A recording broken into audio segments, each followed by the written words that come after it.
Good evening. I hope you're well. We have some good news today, finally. It only took a month, but hey, at least we got there. The Campaign Series Middle East update version 2.3 is finally released, and that is what we're going to do today. I'm going to show you the recommended way of installing it and getting it working. Hopefully we can go through some of the settings and things like that, but if you're familiar with Vietnam, all the changes that have been made in the last 5 years to Vietnam is now incorporated into the game, into this game. So, I've noticed some comments about the update not being available through your dashboard or something like that through Matrix Games, but I know for sure that this link works because I have... Hey John, good to see you. I hope you're doing well. Thanks for joining. I have downloaded this link as it's right here. I put it into a temporary folder on one of my drives and unzipped it to save you all some nuances and patience. But the recommended way of actually installing this is to go to your add remove and remove these remnants of Middle East, because this is a brand new installation. So it's important that you do this first. Before you do anything else, do this. But before you do that, I was smart and I took a copy of my installation, which is here. This is my regular installation. So I changed the default setting to where it was going to be installed. So that's just me. But during this installation, I'm going to just do it as the typical customer would do it, just so you can all see how that it works. So anyways, I took a hard copy of this and I put it into a different drive in a backup folder, so I have a copy, and if I want to, I can run this 2.01 version as well as my 2.30 version. I'll show you how to do that after, but first what we're going to do is uninstall this.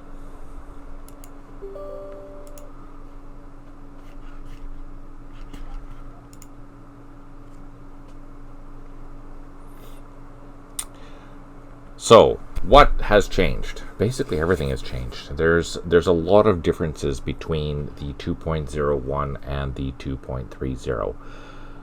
It's been since, I believe it was 2018 that the last update for Middle East has happened. So in that time, a lot of things have changed. The interface has changed, data has changed, how scenarios are read, new ideas have changed. For example, maybe some of you have made some scenarios in 2.01. Now, you'll be able to open the map, you'll be able to open the org file, but you might have difficulties with the scenario file. That's because there's a bunch of new things inside. Whoa, I don't want to install that.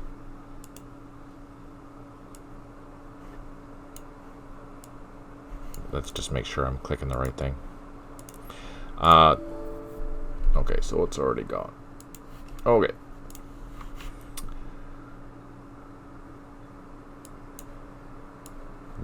Hey, Ali, good to see you. I hope you're doing well. Positive vibes for you. What was I gonna say? Got all distracted.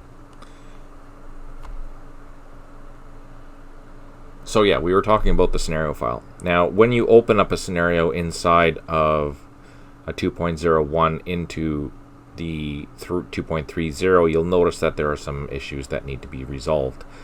Now, hopefully we'll be able to find a quick solution for this to update it. And the main reason for that is that there are so many changes to how a scenario file is produced within Vietnam that even though we were able to update all of our scenarios, we don't have a tool for you to update your own. So we'll have to figure out how we're going to do that, but for now, keep that in mind.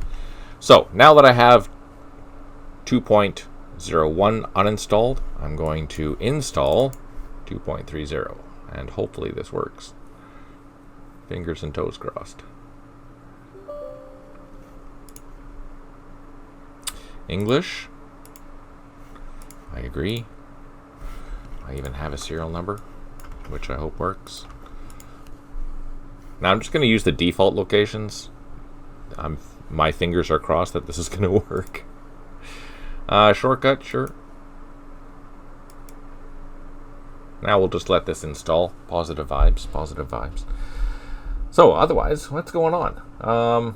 I am continuing to script with Vietnam. I am working on test scenarios at the moment. So far, I think I have 4 scenarios completely scripted. They are ready for testing, but just haven't got around to that yet. I'm working on the 5th. It is a little more complicated scenario, so I'm trying to make it a little interesting, which always takes some time. And for me, I haven't scripted in a long time, so I have to get back into that groove. Once I'm in that groove, it'll go pretty quick. That being said, we should be releasing updates hopefully in the fall, let's say October, to 2.31 and 1.31 for both Vietnam and Middle East. That'll help take care of any issues that we're working on now. Yes, scenarios are awesome. It's all about the scenarios, Ali. Absolutely.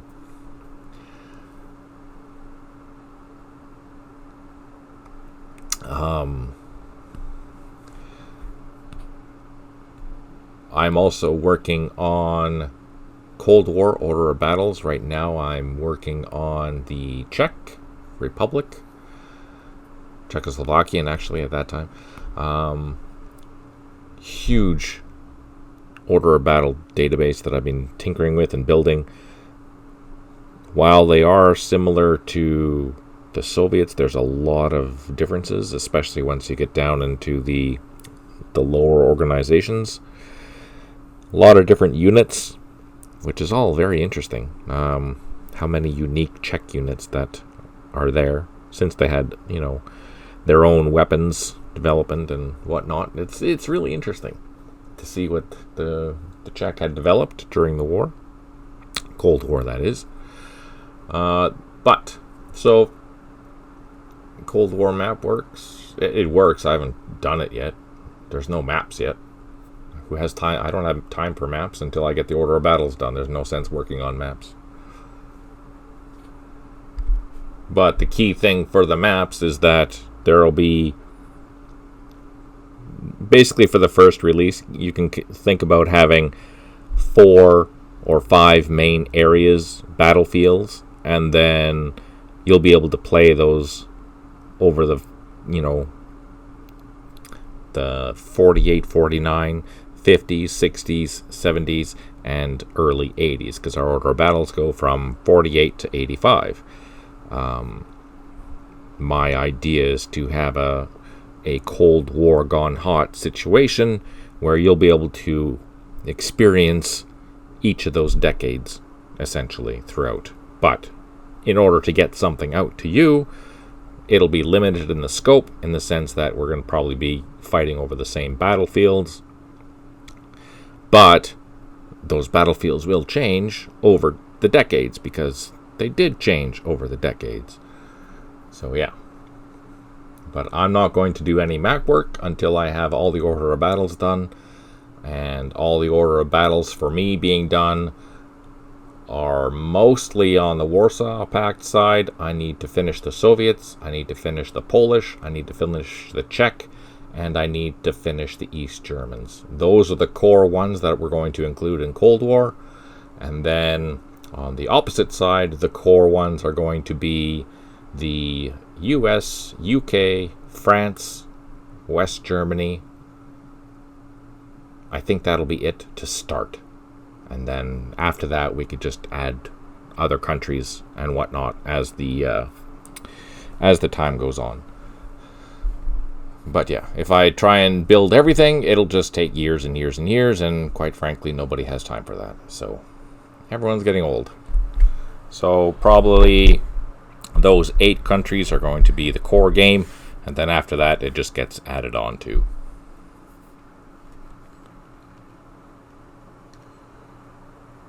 Keep in mind, Ali, that most of the players are in their 60s and 70s.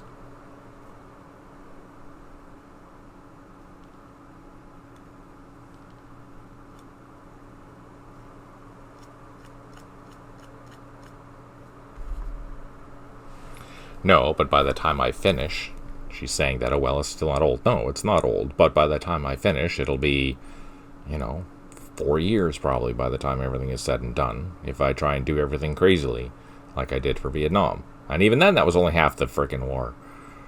So yeah, it's trying to expedite so you have something to play, you have something to do. And yeah, just to make things a lot better and easier. And yeah, I think that's a good thing. Yeah, exactly, John, right?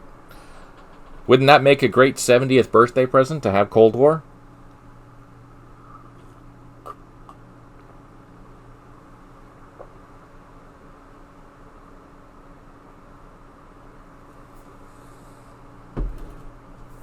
Yeah, exactly. So that's a good goal. When's your birthday, John? What month?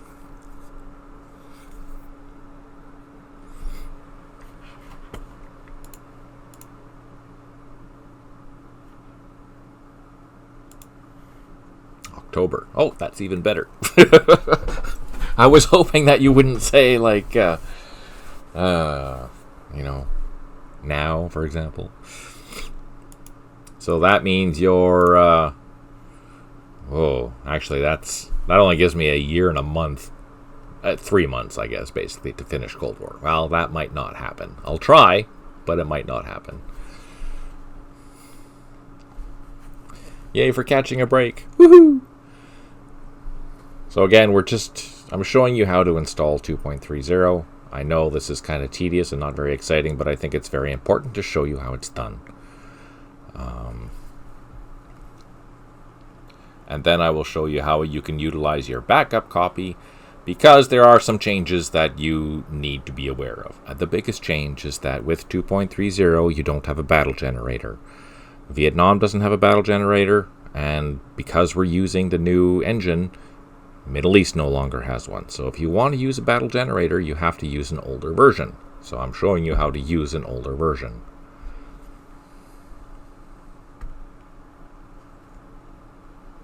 Once I get this finished and installed, and hopefully it works. You'll be happy to know that I took the time to rewrite the manual for Middle East 2.30, so there's a lot of homogeny, is that the right word that I'm thinking of, between Vietnam and Campaign Series manuals. You'll see that they are very similar, with the exceptions of the key data that is important to each game. Scenarios, graphics, etc. You'll see that there are differences there.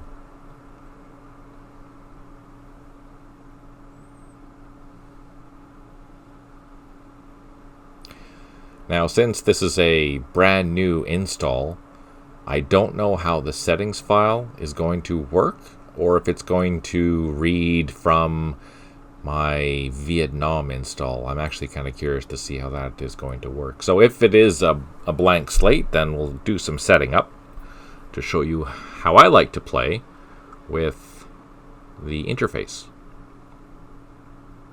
So this is a fairly large game, but it's almost a third of the size of Vietnam is, in just the size of the zip file and exe, for example. Vietnam is a massive, massive, massive game.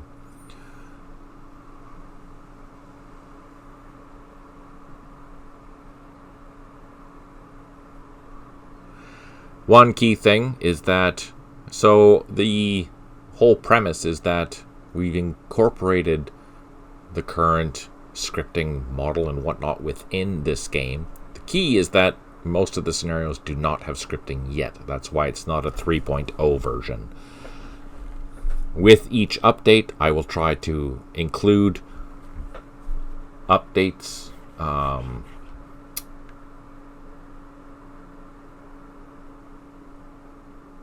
Looks like it worked.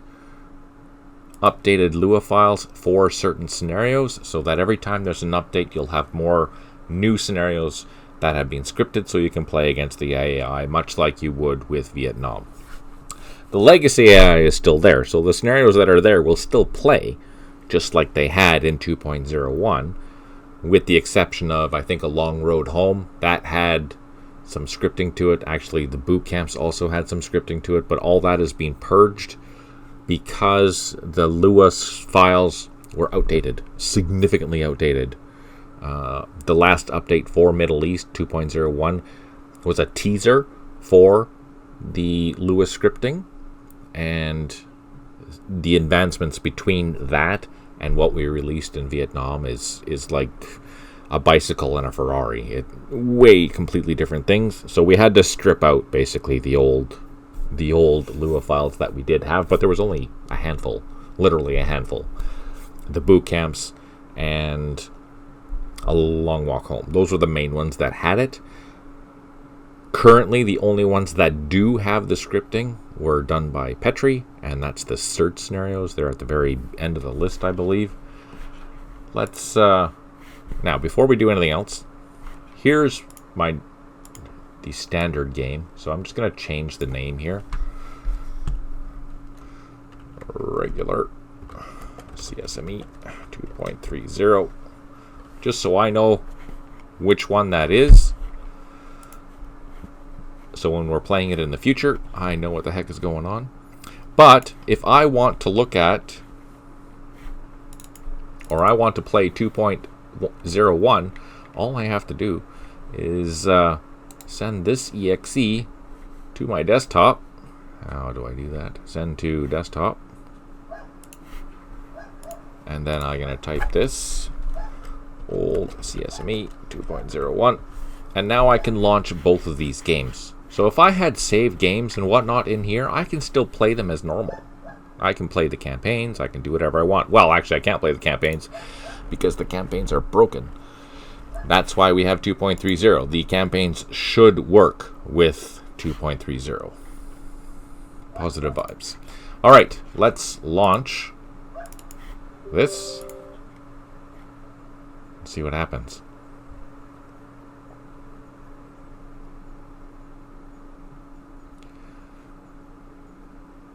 I'm not going to check for updates because last I saw, hang on, they were not proper. But this looks like it's being updated because this has current information. So that's good. For the new CSME, CS Vietnam, can you reverse engineer to use Battle Generator to the new... No, it's done. The Battle Generator is done. You can't do it.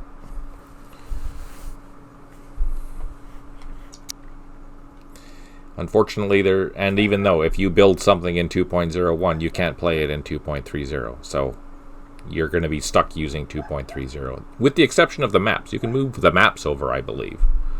But yeah, keep that in mind. If you want to use a battle generator, you have to use the old version. Simple as that. So let's take a look.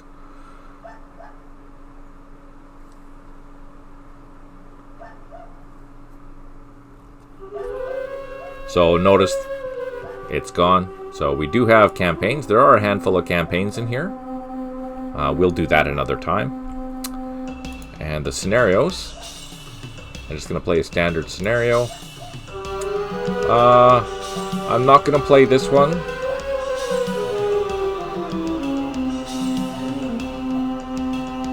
I'm just looking. Hang on. So we did rename how... So if you notice here, you'll notice that everything is renamed. So that is important. And it's explained in the manual how it is done. So let's go down to this humbling of the tank. This is the Sinai, 1973. The Egyptians have just crossed the Suez Canal. And this is, ideally, this is a play-by-email scenario. Just, this is best head-to-head, just as an FYI, until I script it. But I just want to show you, and look, it actually maintained all of my Vietnam settings, so that's a good thing. All the rules, we have all the rules from Vietnam. I'm just going to leave them default, mainly because might as well. As I play them and continue on with 2.30 as I'm scripting, most of these scenarios will probably have to be updated anyways. In that case, they will be utilizing all these things. So that's good. Let's load her up.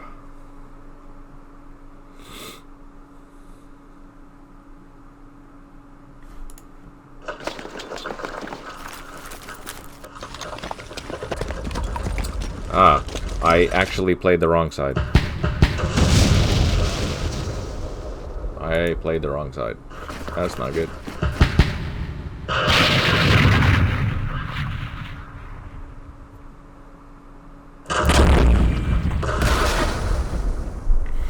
Hang on.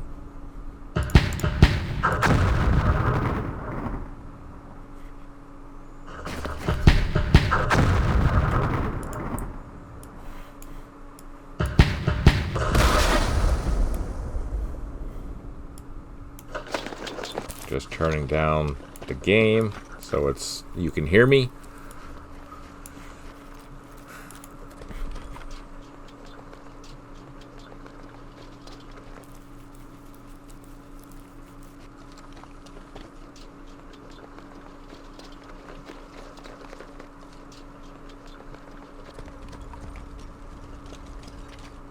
Everything seems to be working, so that's encouraging. So you'll notice that there was no scenario briefing. The scenario briefing is part of the scripting. Once the scenarios are scripted, you will start to see the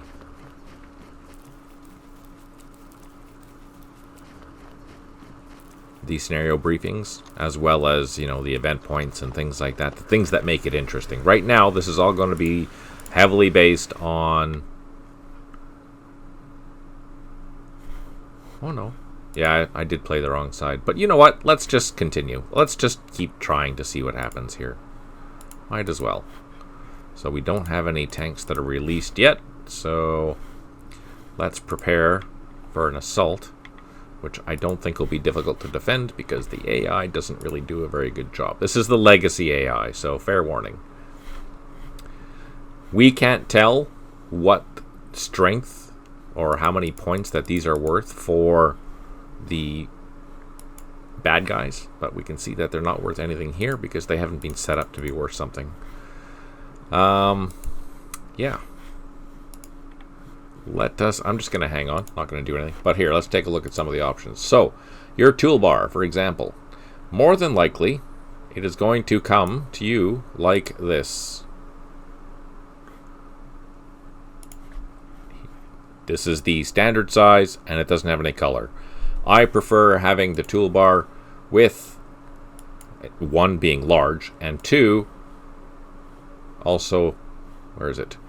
Having color. So this breaks down the combat features, the air features really easily. It's very easy to see with the colors. It just makes reading this so much easier. Typically, I'll use mostly the common. If you've been watching me at all, you'll know that I usually use the common tab the most, and I'll swap between the map tab or combat tab, but mostly I'm going to be operating in the common tab. So there was an issue where some of the 2D symbols didn't show. So there are a couple of different counter styles, counter graphics. You have 3D or you have NATO. The 2D option has been removed for now until we can incorporate them in the future. Notice that Middle East has the counter information. So this information here is displayed around, so you can see 2 is the strength, that's the strength, 7 is the morale, which is this location here, 8 is the assault value, and 16 is the hard defense. Ideally that'd be red, but you know, as long as you know that's the defense, that's good. And it changes depending on the unit, as it should. You can turn that on and off under counter stats. So if you don't want to see it, you can just turn that off. I like having it on because it's very useful information straight away. There's also the unit bases. Right now these are one of the alternatives. Let's change them if I can remember how to do it. Insignia. So they're standard, which is kind of like a flat little roundel. And then these additional optional ones here, the alternate, they're more disc, 3-dimensional discs. And then the one I prefer to look at is the insignia. I like seeing the insignia version. I think it just looks prettier. And if we go look at the Egyptians, you can see that they also have their own insignia. So all these things are moddable. If you want to put a banana or something there, you can do that. That's totally fine. We, just as an FYI, we are aware of the background sound not looping problem, and that'll be fixed in the next update.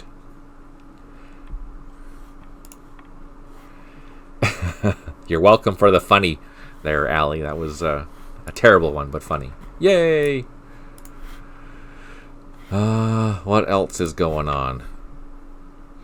What else did we change? There's so much. These were added. These are the AI speed. So if you're playing a very big scenario, you can adjust how quickly that you want to see the action.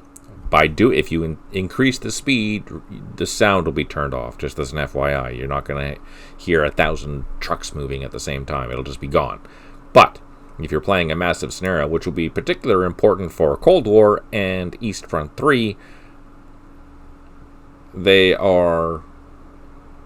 those type of scenarios are going to be divisions on the map or cores on the map instead of, a handful of battalions like we have here. Not even. I'm operating with, two battalions basically is what I'm operating with. And the Egyptians probably have, let's say, I don't know, a regiment's worth. So it's a small scenario. Very small. So there's not much I'm going to do. I'm just going to let the Egyptian AI play, which will give me some good inspiration about how I'm going to script this scenario later. What else has changed? The manual. Let's look at the manual just so you can see. So this is the same, but this is different. And if you start reading it, you'll see that it is completely different than the 2.01 manual.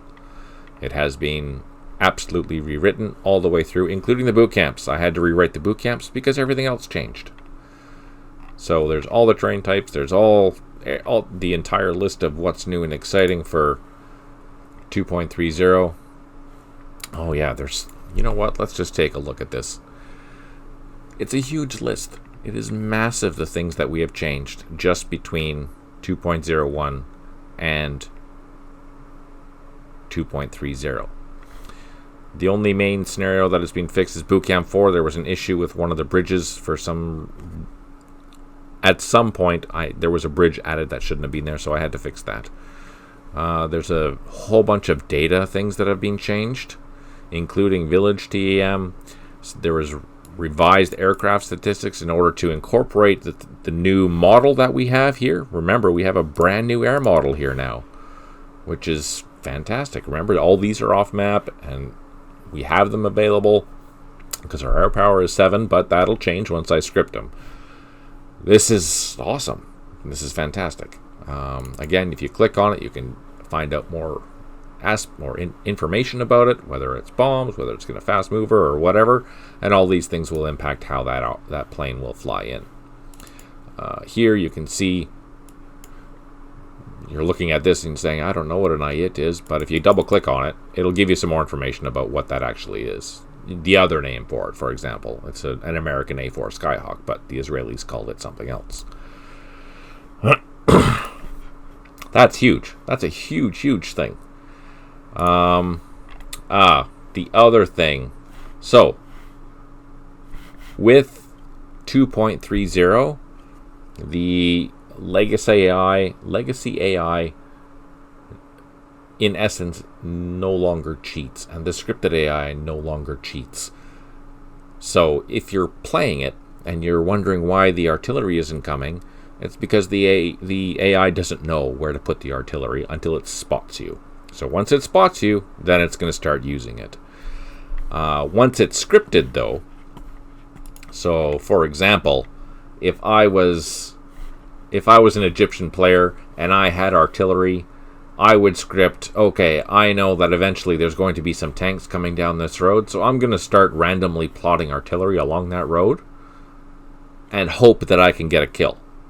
Or at least, maybe take out an APC that's carrying something. Or detrack a tank or something like that, in hopes. Or if I think that this is where the Israeli artillery is going to be, or somewhere back here, I'll have it so that the AI will plot back here, because that's a logical guess. This intersection, that's a good place for artillery to hit, so I'll script that AI, the artillery AI, to do that. But right now, that opportunity has been completely removed. The AI does not have that ability. The AI will only shoot at you if it can see you with the legacy AI. If it's scripted, you can script it to do whatever you want.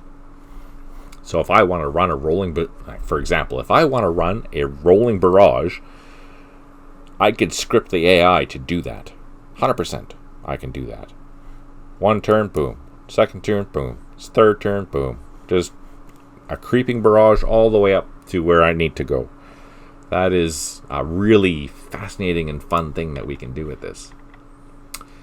As usual, I also play with my thermometers on, and you can see that they are there underneath the units. You can change if you want to see the morale of your units or the strength of your units.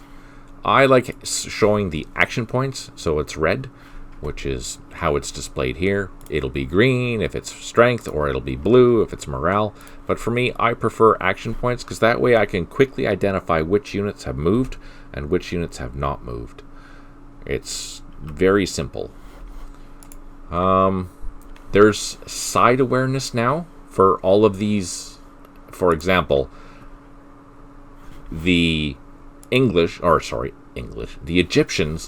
don't know that I have blocks and minefields here. So they're going to probably try and attack without knowing that that's going to happen. So they might run into this and die and get slaughtered just by the minefields.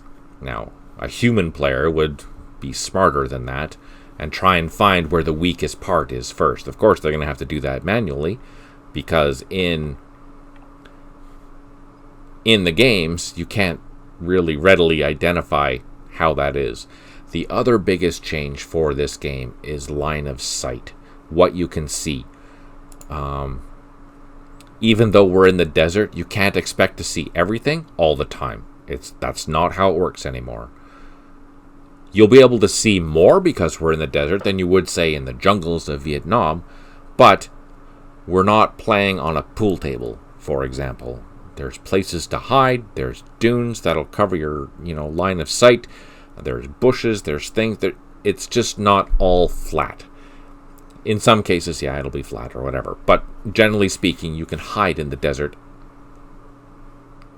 under small undulating terrain or behind crests or things like that. So line of sight is going to be a lot different than you've probably experienced before in Middle East. Keep that in mind.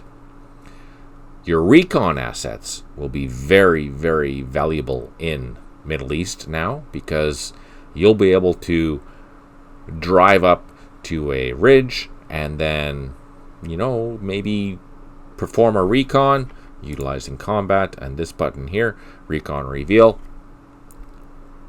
Hopefully identify some things out there. You'll be able to do that easier in Middle East than you can in Vietnam.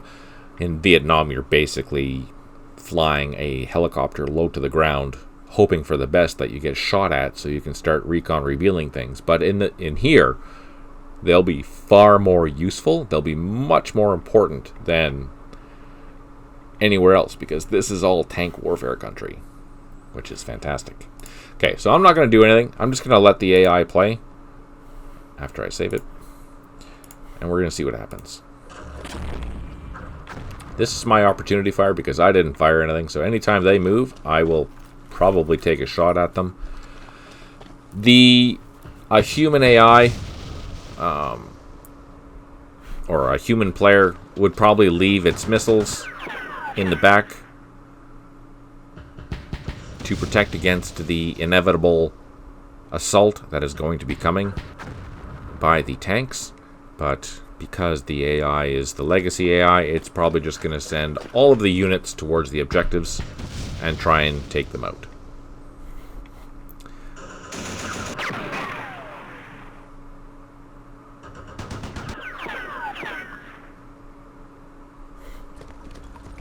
take a look while that's going on.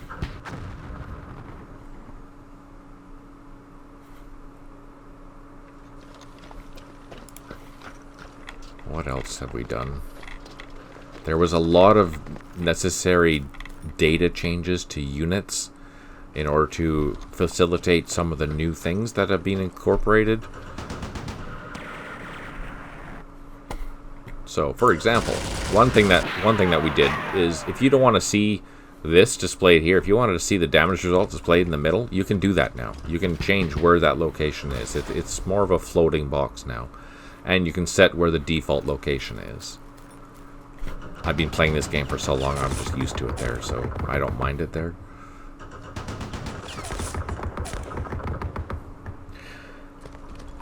If you recall, during my replay or my plays of Bin Long or Mekong, or mostly Bin Long, so there was an update where we incorporated some new on-screen maps to help you out with your missions and whatnot. Those are also available within here. There's just no scenarios that have them quite yet.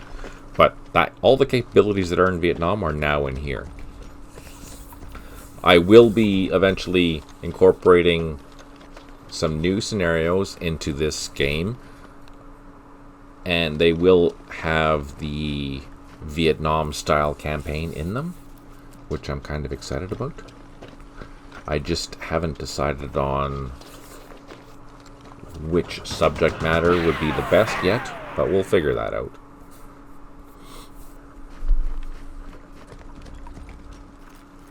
Yeah, so all these missiles, a human Egyptian, if they were playing, would not move them, because there's no need for them to be moved. They should be heading into ambush positions.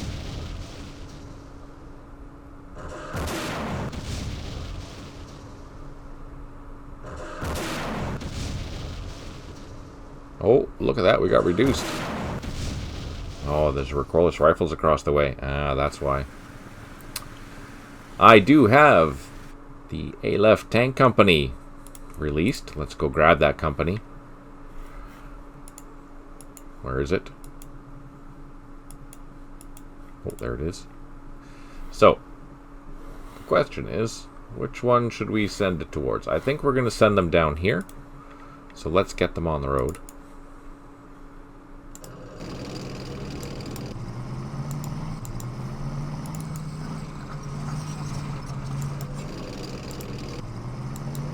So we are sending them south. Let's just do a quick check to make sure that there's nothing else fixed. Units, no, highlights, fixed. So everything else here is fixed. There's nothing I can do about that. That's okay. We're going to take this tank company. We're going to send it all the way along this road and intercept all these units.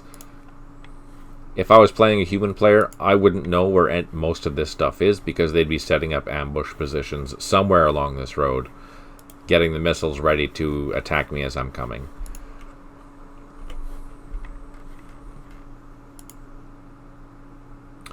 So I'm not going to do anything else. I'm just going to utilize my opportunity fire. You know what? Let's...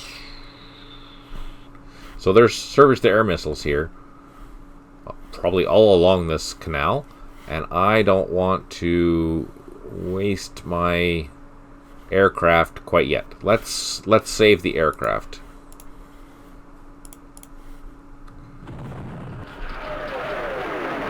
Oh, we got smoked.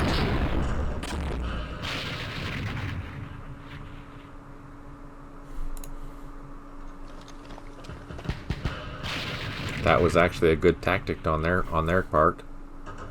They can advance at least under this, and it's firing into half cost. Let's take a look at that PDF. Roaming mode. So yeah, we can do roaming mode now. We can do slow time. See the slow time button, except for aircraft. This is the position of the damage results that I was talking about. The mine IED system is completely different now.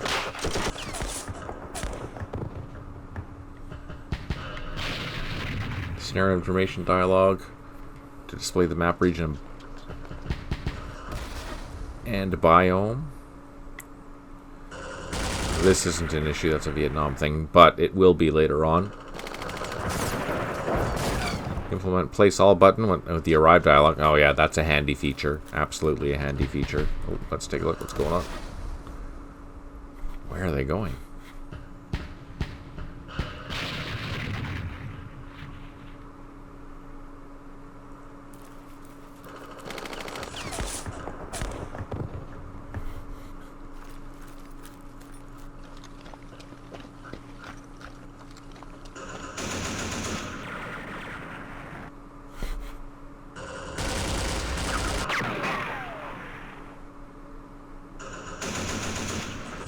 I wonder if they're going to bypass this position altogether.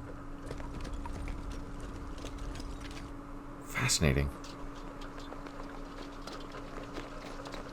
Or bizarre.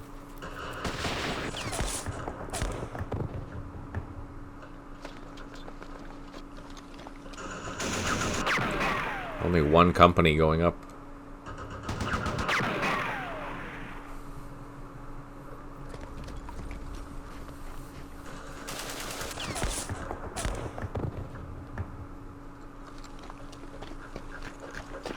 They might be following my lead, Ali says. The lead of no idea what's going on. Yeah, that's probably accurate. What do you mean we're not going out for a walk today? I don't understand. Hey, thanks for tuning in, John. Good to see you. Have a good night. Hope to see you on Sunday.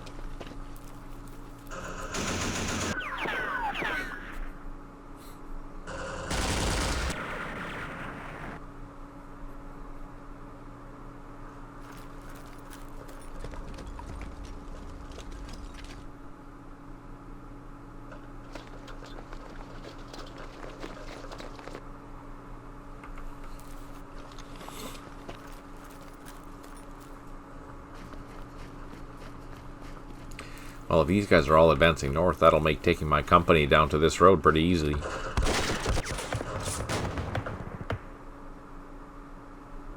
We have 7 airstrikes remaining. We have 1 unit that's recovered. That's great. 1 headquarter unimprovised supply and 1 unit low on ammo.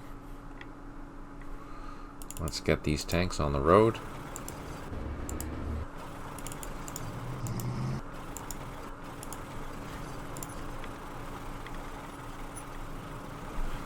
I'm gonna fire. What am I gonna fire? I'm gonna fire at the missiles with my mortars, because they're my biggest threat to my tanks. Reduced by 1. That's okay. And let's utilize our machine gun. This should be an overstacked hex. Let's deal with that. Oh no. And our machine gun is not very useful. Let's try this machine gun. Oh.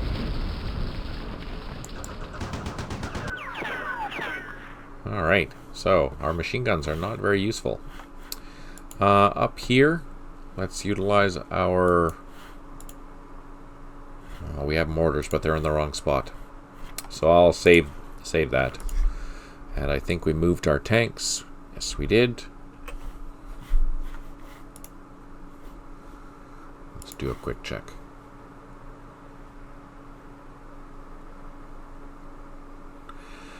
Units moving double time will more likely to lose concealment, and units moving slow time will most likely remain concealed. So, if you're a human and you want to sneak up towards this location, I mean, it'll be difficult because it's all desert, but if you have like a commando or something like that, and you want to sneak up to this position, you want to utilize slow time, because that will less likely have the chances significantly drop for you to be spotted the closer you get. Now, the thing to keep in mind with Middle East, the same with Vietnam, is that the further you are from something, the harder it is for you to be spotted, and vice versa. The further you are from an enemy, it's harder for you to spot them.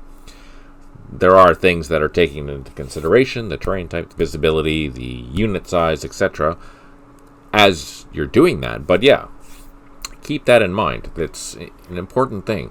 Slow time is very useful if you want to remain hidden, especially with commando type units. I think we're pretty well good to go. So let's take one more look at the manual. Let's scroll down a bit, see what else is there. Implemented single button opportunity fire adjustments with the opportunity fire dialog. So we can, if we look at that, I can hit Control P. There's the open opportunity fire dialog. And if I want now, I can just click these buttons here, and then everything is going to be all medium. You can see everything shifted, or I can change it to all short, so I don't have to click each thing individually, or all never, so I'll never have opportunity fire, or all long. You know what? I'm going to change everything to all medium, because that way I'm not wasting fire. My machine guns, for example, are not that effective out at 6 hexes, even though that's their maximum range. So how about I reduce that to 3 hexes or 4 hexes, and that make it more useful. That will impact all your units though. So if you have a unit that is firing at only 2 hexes and you reduce it to medium, that means it's only going to be firing at 1 hex. Now, that's where it's nice to go around and do that individually for each of your units. So, that being the case, let me show you an example. I'm going to change everything back to all long, and then I'm going to go back to my little base here, and I'm going to say, okay, these two units, I'm going to highlight them, and then Control P, and it'll open up, but you'll see that only 2 of these things are available. And even though this is the machine gun, this is other firing unit, I'm going to change that to all medium. But this, I think I'm going to leave the firing range to short, because that way it's not firing halfway across the map. So this is actually good. The mortars were set up properly. But if we take a look at these 2 things and do the same thing, nope, I'm going to have to do this individually, because they're both utilizing the same function. So Control P with the machine gun selected, and I'm going to, oh, it's classified as a machine gun, anti-aircraft machine gun. So let's change that to medium for everything. Oops, all medium. And then let's highlight the platoon, and again I'm going to change these to all medium. No, I'm going to leave these against long, against hard targets, even though there are none. And then soft vehicles, I don't even want them to fire at vehicles, and I don't want them to fire at helicopters because there are none. But everything else, it'll be medium. So you can fine tune these, and I highly recommend doing that if you're playing against someone, and mix it up as you play. So every handful of, hey Rysine, good to see you. I hope you're doing well today. You want to mix it up so you're not predictable. So if you're fighting against the human in this game, for example, and they're assaulting your position, maybe you want to mix up your opportunity fire so they can't expectedly draw your opportunity fire on units that are going to have an advantage for them. Little things like that, those are the things that you want to be thinking of and looking at when you're playing the game. I think we're done in that sense. So let's save it. End the turn. Watch the advance. So they're moving into the minefield. Did they get... Oh, they didn't even... Oh, they did take losses. They lost a whole squad. Our opportunity fire didn't do anything.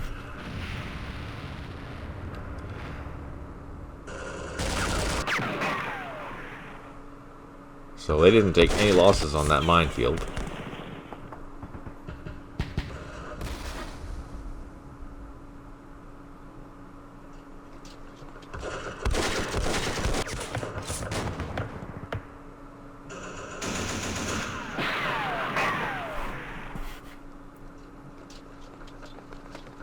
Oh, interesting.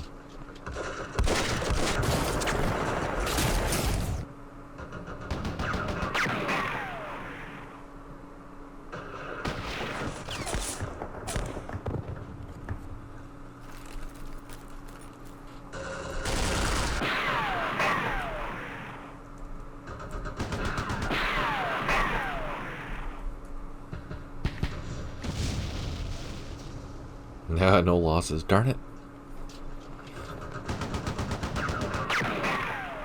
So all this is legacy AI. Everything that you're seeing, the AI is doing it on its own. It hasn't been scripted. I actually meant to play as the Egyptians, so this is an interesting experiment for me, just to see what's going on and how the AI will play without being scripted. Keep in mind that all these scenarios were designed for that, but this scenario is an exception because it was designed for head-to-head play. Head-to-head play means that you are playing it against a human opponent by email. Unless you have a LAN. If you have a LAN, you can play by email, or not play by email, you can play over the LAN. Or you can hot seat on the same machine if you wanted to. There's lots of ways to play this game. It's actually kind of fun.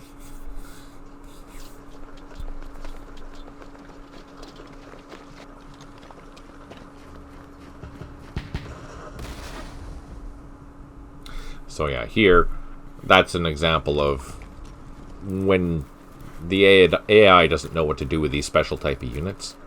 So that's why we have to script it. We have to teach it that, hey, these missile units are best used far away. The recoilless rifles, though, they're doing good.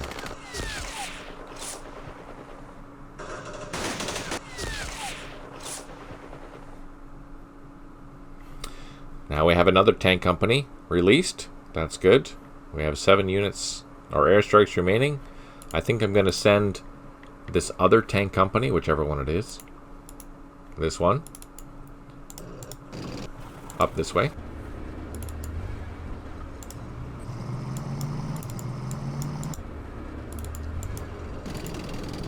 And A company is going to continue down the road. Do I have any artillery? Oh, I do have artillery back here. 105 millimeters. What kind of range do they have? Oh, they have enough. Okay, let's just start hitting around here. Let's start doing that. Do I have any other plane or any other units? No. I'm going to send in an airstrike. Probably... I don't want to waste my airstrikes, though, because they don't drift. They're pretty stuck, so... I'm going to wait. I could send them here. Or here. What do we have there? We have a recoilless rifle. We have machine gun. You know what? I'm going to try one airstrike. So let's try, what do we have? Guns, that's not useful because that's a pillbox. Guns, also not useful. Bombs, that's useful. Bombs, these are useful. You know, one thing I wish that it would show would be the attack value of these bombs. Like, how useful are these? I would assume, well, mind you, these are probably the same, you know, a Phantom and a Mirage 3 are roughly the same size, so I would assume the attack value would be similar. So I'm just going to take one, we're going to plop it there, and we're going to see, one, if we get shot down, and two, if it'll actually take something out if they're in a pillbox. I'm curious. I have no idea. Okay, so again, I'm going to utilize my mortars and take out some of these missiles because I have a tank company that's trying to come down the road.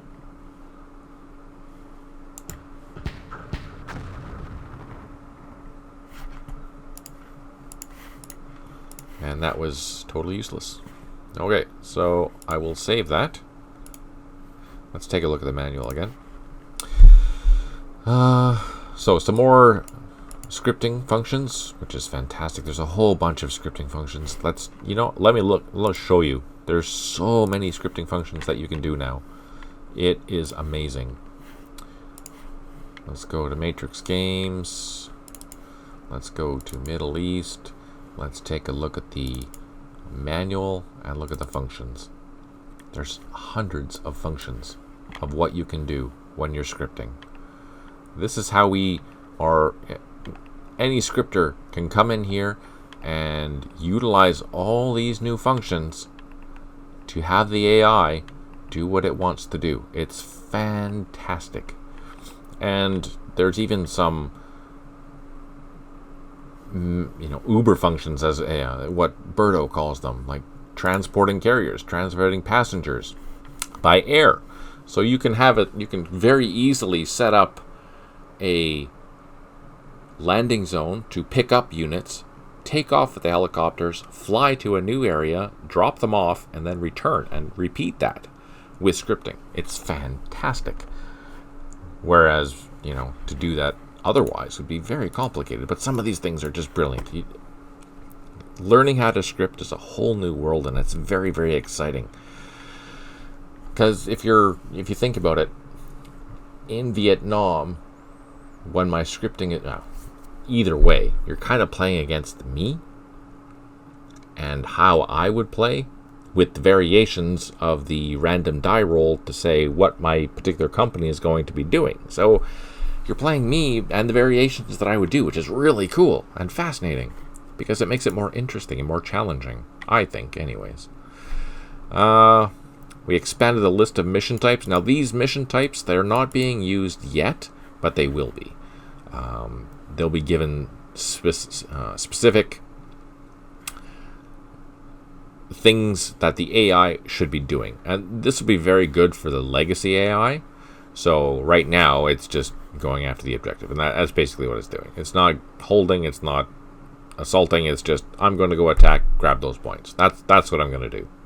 It may do it differently, because Birdo has put a lot of effort into the legacy AI, because the legacy AI is kind of like the meat of, or the bones, I guess. It's the bones. You need to have the meat in order to get the bones to move, and the meat would be like the scripted. Okay, this is how we want the bone to move. This is where we want to attack. This is where we wanted to set up an ambush.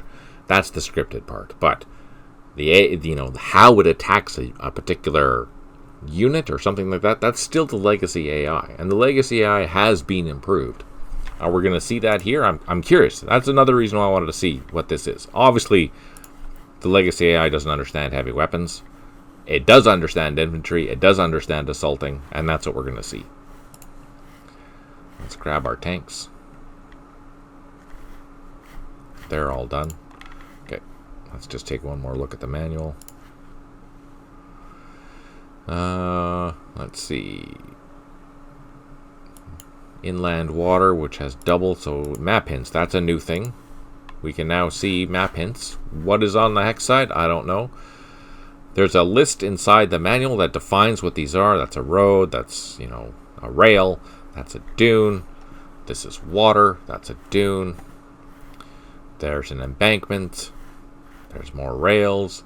There's a stone wall, etc., etc., right? So it helps you identify what's going on. This was particularly important in Vietnam, but it's as useful in Middle East if you want a quick overview about, hey, what's this map? What's going on? It also identifies the objective number, which is useful for scripting. That's very, very important for scripting. So yeah, that's a useful, very, very useful thing. We have a whole bunch of highlight buttons now. You can highlight basically everything. You can highlight the units that are underground. You can highlight helicopters. You can hand out landing zones. You can highlight supply units. Supply units aren't, until I script, they're not going to be very useful in this game, and most of the scenarios won't have them until I add them. So that's a good thing. Something to consider. For example, in Bin Long and Mekong, there were supply missions. Now we can incorporate spy missions within Middle East. Let's continue on. Oh crap, we're getting hit by something. RPG.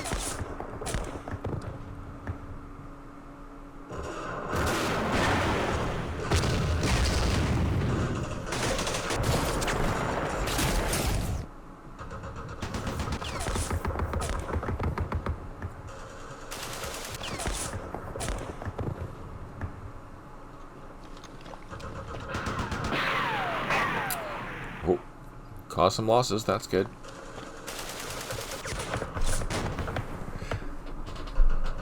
Can't tell if that's an engineer or is that just machine guns. I think that's just machine guns. Yeah. An RPD by the looks of it.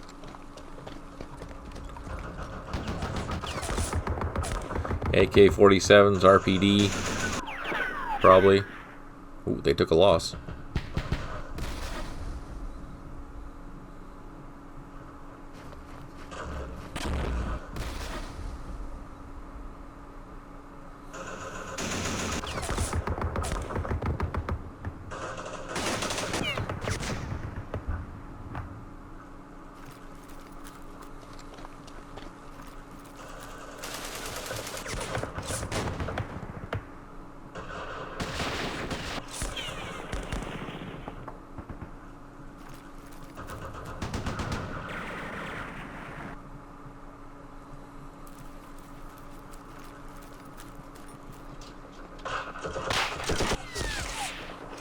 Now the question is, why are those units just hanging out there and not trying to assault? Oh, they retreated. That's good.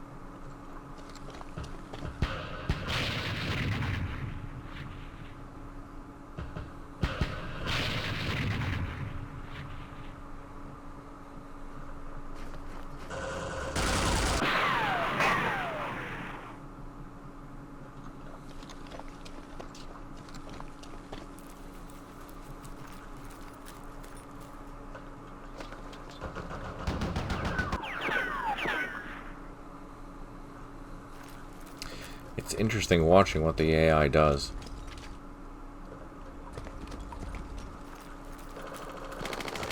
And why is it sending those units around like that? That's a good question.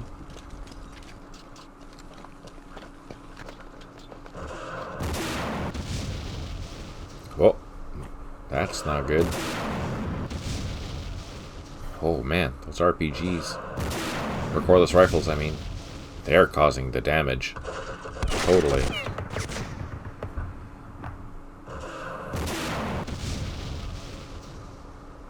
So these are unfixed, so I'm going to start maneuvering these things around, just for the simple fact that my main threat is in the south here. 6 airstrikes remaining. We have 2 units that have recovered. Yeah, they have recovered. That's good. And 1 artillery unit unavailable. 2 units low on ammo. Our airstrike didn't come in.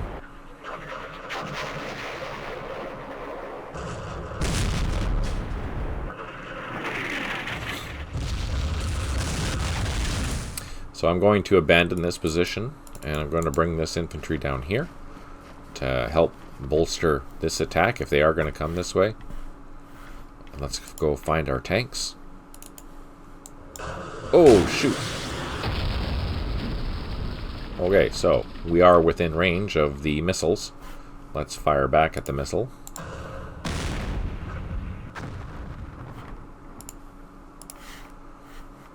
Okay, let's grab the other 2 platoons. I'll leave them back there. Let's grab these tanks.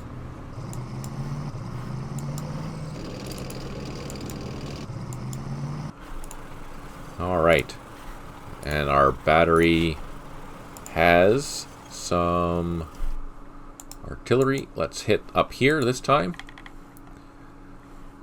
Fortunately, there's no recoilless rifles up on this side, so this is going to be okay, although we're out of ammo with that mortar. That's not good. Our machine guns. You know what? I think I'm just going to keep the opportunity fire. Let's take a look at the manual again.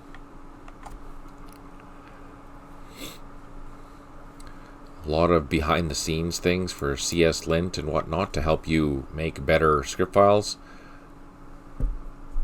And for data management or data error checking, all that is very good.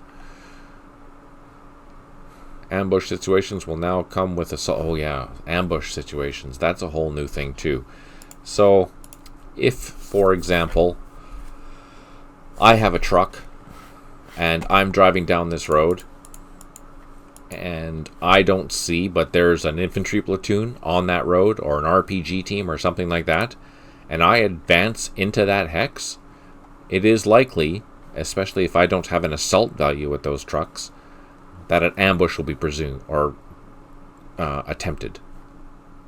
That means I will probably get wiped out. They have the element of surprise. I'm driving into their location, which means I will probably be eliminated. Highly likely I'll be eliminated, if not mostly eliminated. In some cases, you might survive, but typically no. If it is an armored vehicle, you have a better chance of surviving an ambush. So that is a different type of ambush than me setting up some troops on both sides of the road and me driving into that and firing. This is a whole different thing. This is when you're driving down a road or something like that, and you try and go into a unit or into a hex that has a enemy unit already that you can't see. You will probably be put into an ambush position and eliminated. That's a heads up. That's how it works. That's a whole new thing. It's very common in Vietnam, and now it's in Middle East.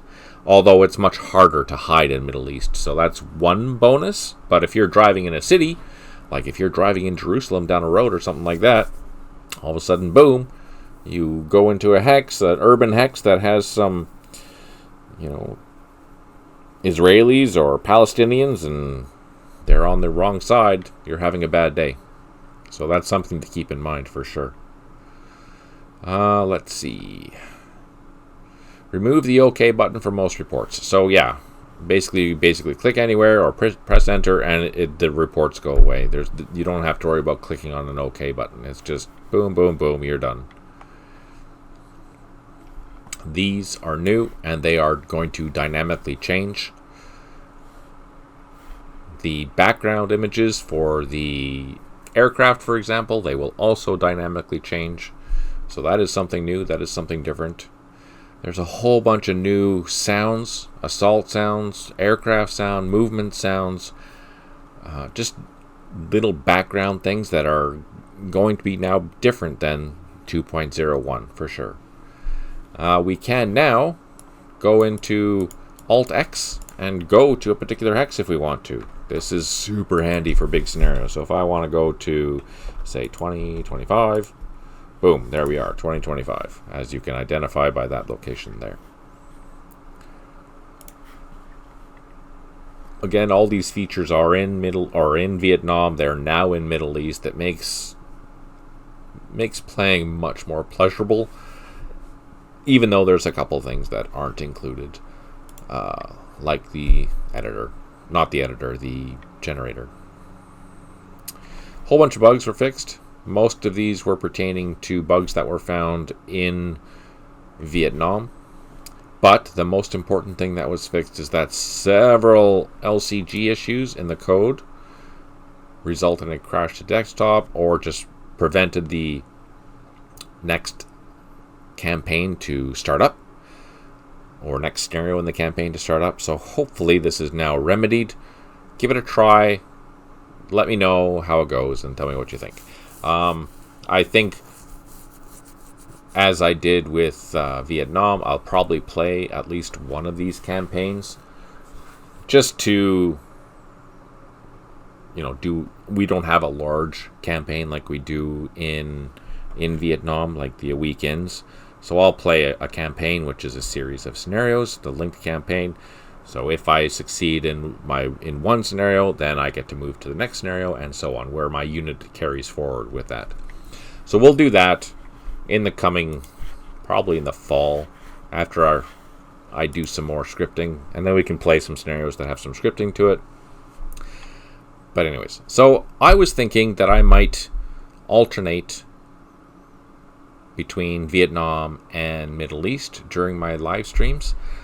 I will leave that up to you about what you guys want to do.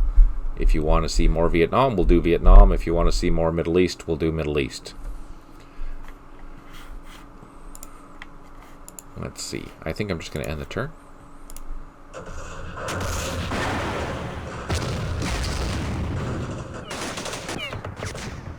Oh man, we're in a pillbox and we still took a loss.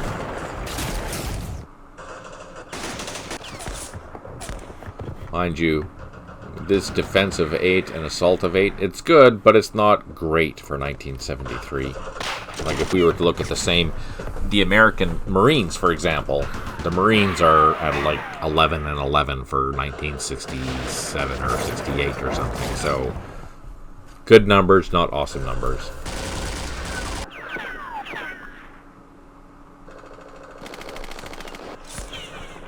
So these units are firing at max range.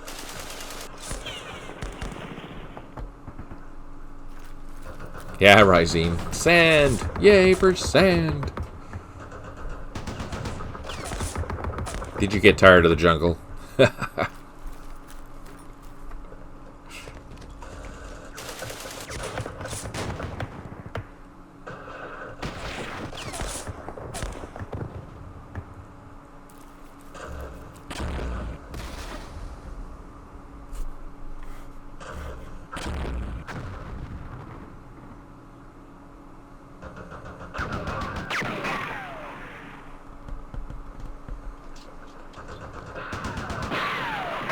But hey, look at this. You know, they are flanking the position and surrounding it. The AI, the legacy AI by itself. That's pretty fantastic. Yeah, but it doesn't know what to do with the heavy weapons.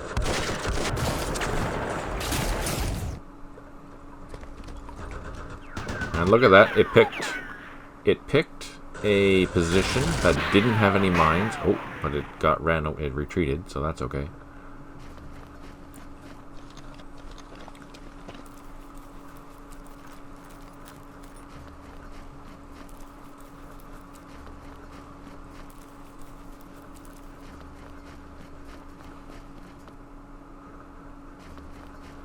So when I script this scenario, I'll probably script the Egyptians, because I think that would be a fun scenario to attempt to script, especially to ambush the tanks, and then allow a human Israeli player to figure out how to solve that problem. Oh, those frickin'...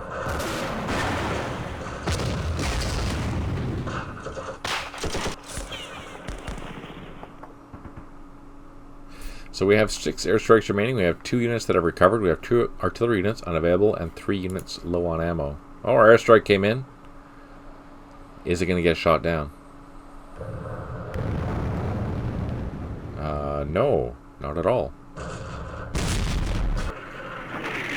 That's good.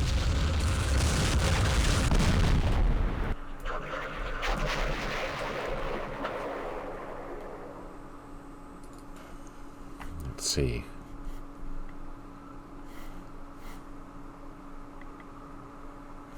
Let's find our tanks. Move them first.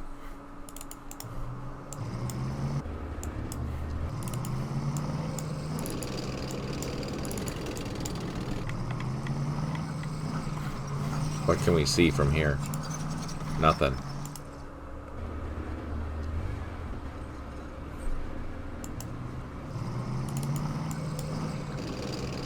So we can see a lot.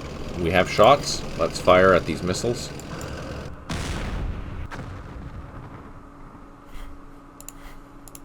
We reduced it by 1. We burned through the shots though, so we'll see what happens. Let's try down south. I'm going to advance slowly. I'm trying to get closer so I can fire 2 shots. Oh, that's an RPG team. I'm gonna hang out there and fire my 2 shots. Reduced it by 1. Let's pick on this one.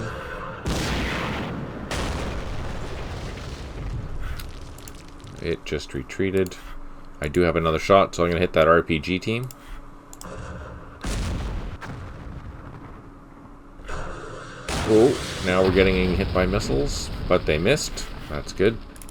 Let's bring up our other tanks. We're going to leapfrog and fire 1 shot.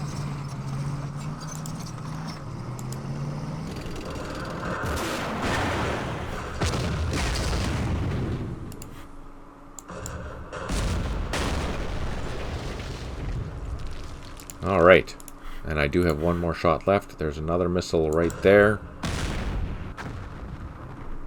Okay. So, interesting. There's a whack load of missiles there. We'll see what kind of damage they do against my tanks, if they even target them. I'm kind of curious to see how that's going to work.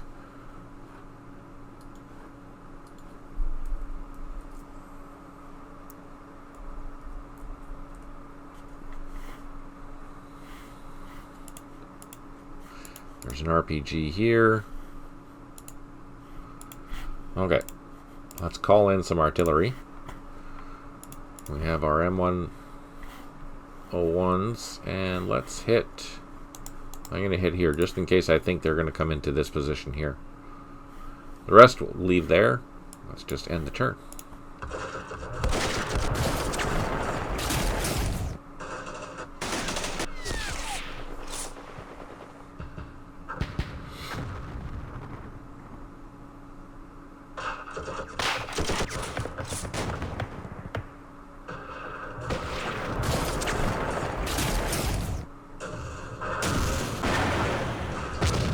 Got disrupted, the mortars.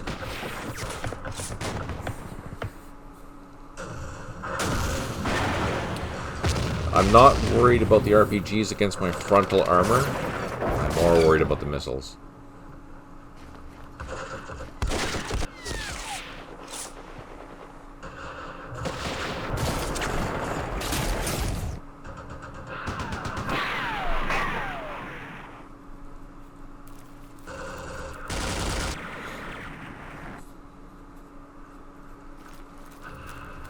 Oh, that's gonna hurt. Did it?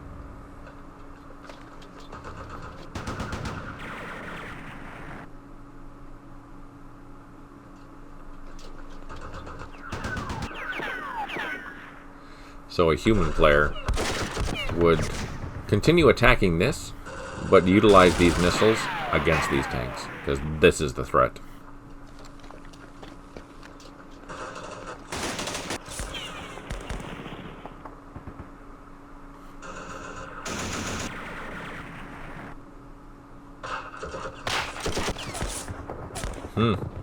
These are holding up pretty well.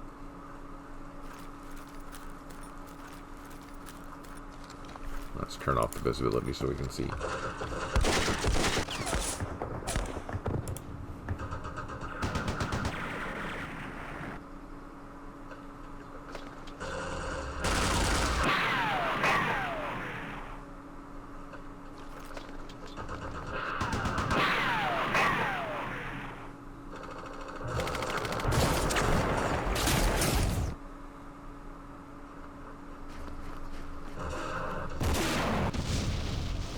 Ah, it's the recoilless rifles on the other side of the canal that are just taking losses.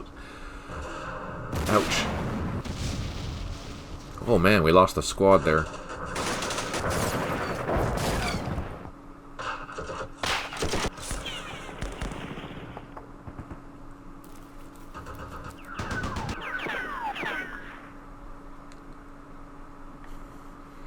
The whole tank battalion has been released now.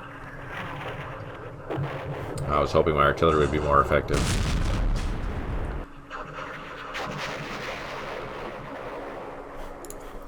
Okay, so we need... This is a major threat. We need to deal with this straight away. Push them out of the minefield. Ooh.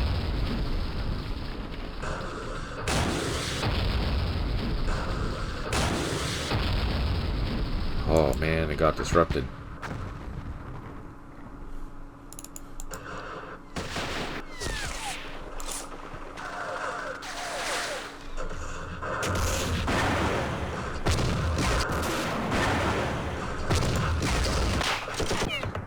Wow, they're tough. They're tough. Okay, let's utilize our tanks and try and save these people. I'm going to try and overrun this RPG first. Which I could, no problem. And let's advance up this road. I need to get line of sight to these things. Oh no! Oh, we got lucky. Okay, so I can move there and fire. Didn't do anything though. crap. Let's move up the other one. Ooh. That's okay. Oh, man. Ouch. We lost 2 tanks. Okay. Let's start hitting these missiles.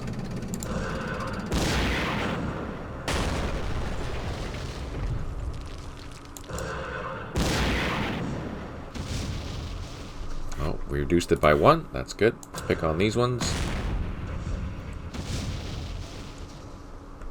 Reduced it by another one. Let's just see if we can eliminate that altogether. Yes. Let's advance.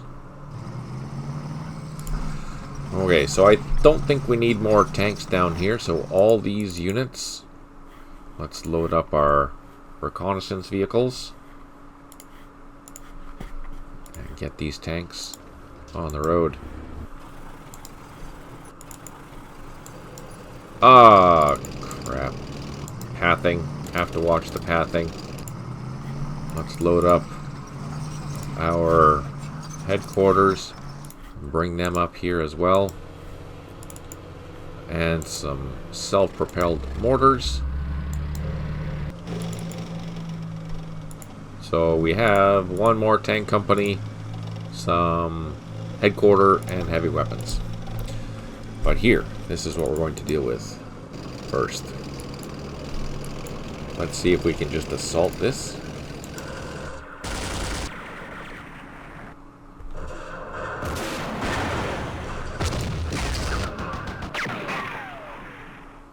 Oh no, that's kind of surprising.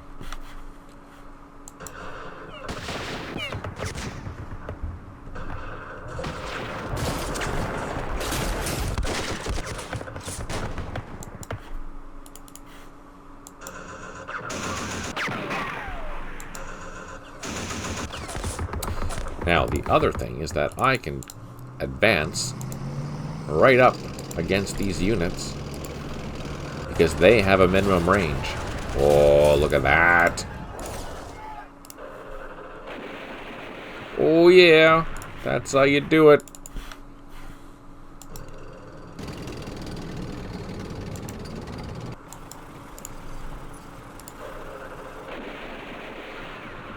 Eliminated the threat. That's fantastic. So we're not worried about that. We are worried about this. So I might even take this company and drive down this road to join these other tanks, because it's still a large threat here. Let's call in some airstrikes now. Let's do a couple of gun runs. And let's end the turn.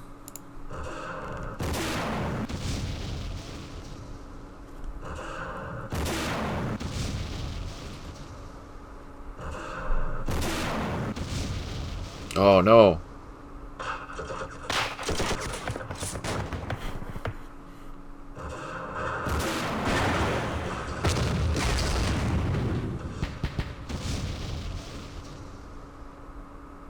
Huh.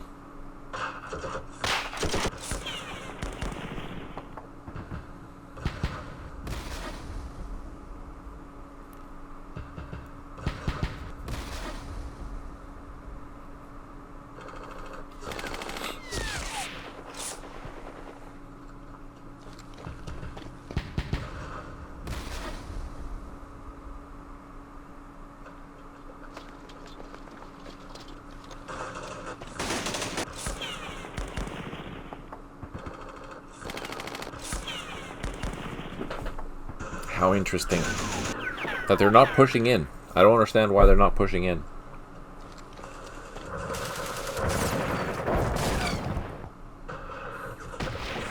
That poor company's taken quite a few losses.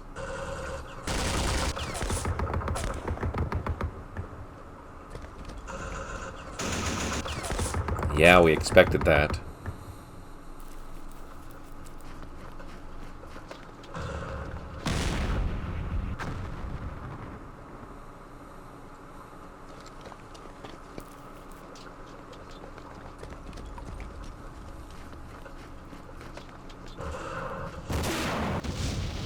Oh, they're taking losses. Yeah, they've lost the whole squad just from their cordless rifles across the way.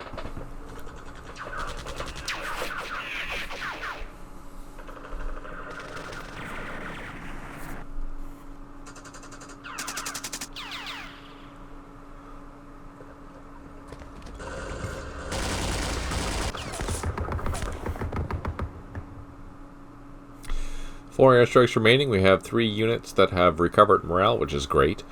1 headquarter unable to provide supply, 1 artillery unit unavailable, and 4 units low on ammo. Our airstrike coming in, but they missed because the Egyptians moved. And I presume that'll be the same for the other airstrike. Not much I can do here, except try to attack these units. Oh, missiles.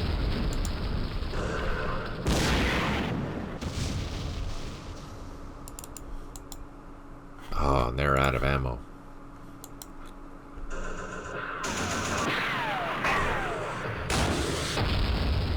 Oh, the missiles. Oh, no! Oh, no.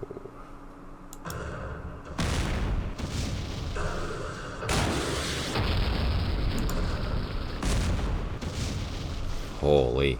Okay, let's start taking out the rest of these missiles so we have freedom of movement.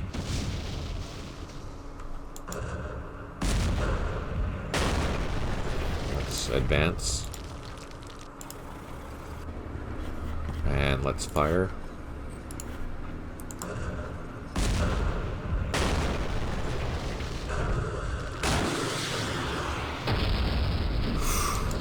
It's a good thing they're lousy shots.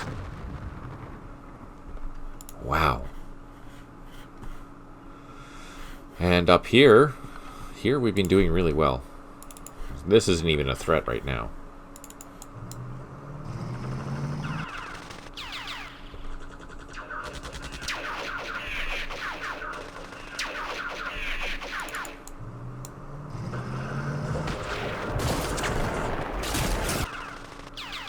So here I have to be careful. I don't know what's in there. Notice that I can't see what's in there because line of sight has changed. But I know there's something in there.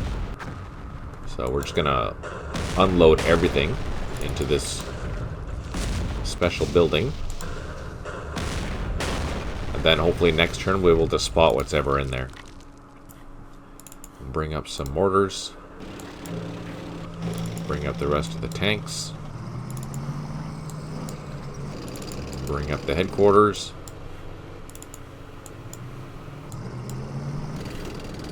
And let's just hit some artillery. I guess we can hit our own position because that's what needs to be done.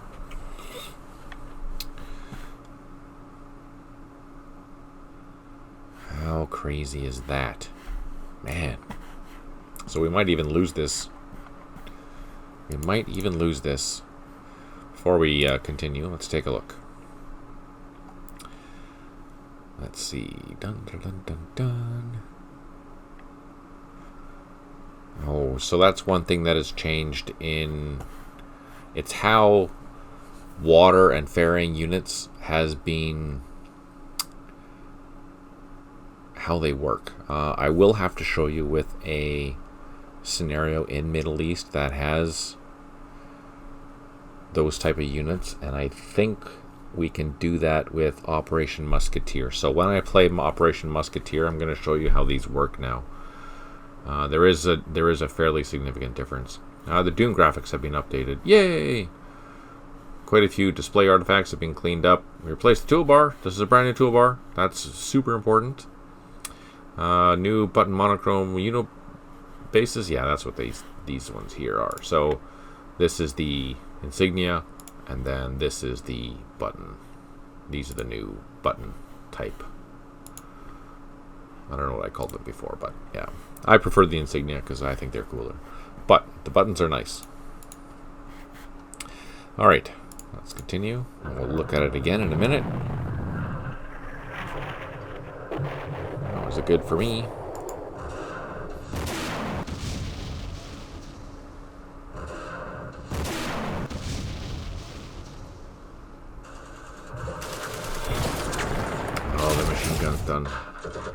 position, we're going to lose it totally.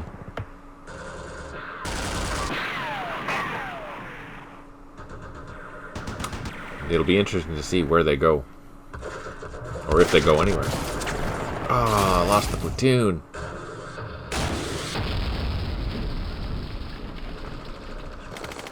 So there's a missile in here, but the missile can't fire with the missile itself. It can fire with other things, but not with the missile itself because it's too close. They have a minimum engagement range, and it's further than 250 meters, I believe.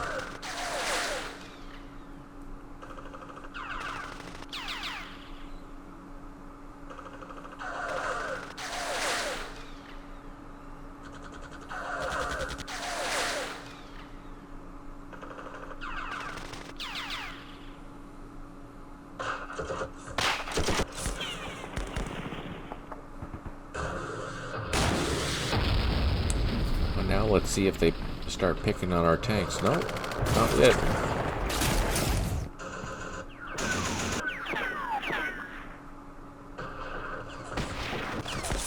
So had I scripted this, these units here would definitely be assaulting.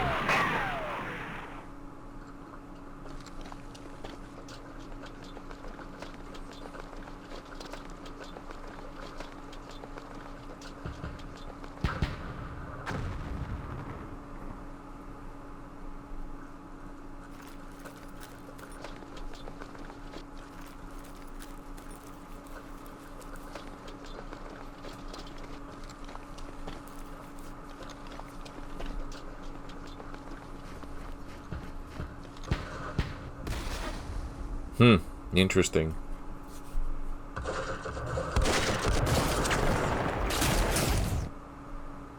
There we go. 4 airstrikes remaining. We have 2 units that have recovered. 1 headquarters, underworld supply. 1 artillery unit unavailable. And again, we attacked the empty hex.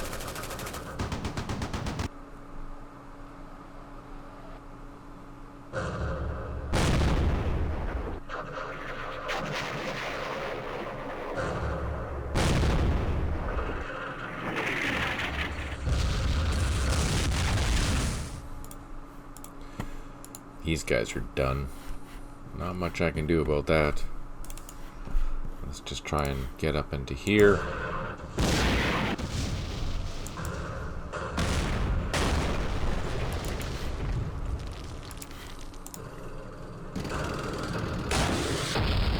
Oh, what?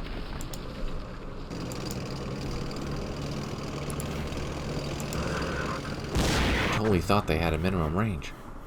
Darn it. The intelligence was wrong.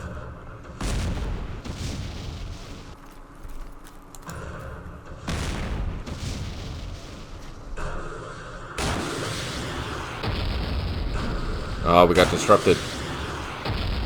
Oh no, and retreated.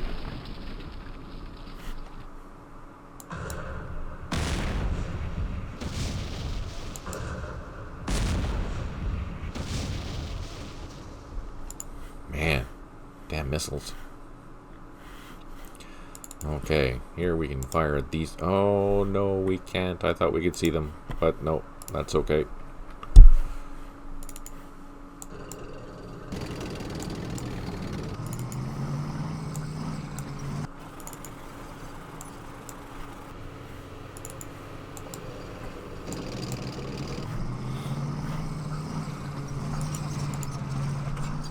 Just fire at all these guys out in the open.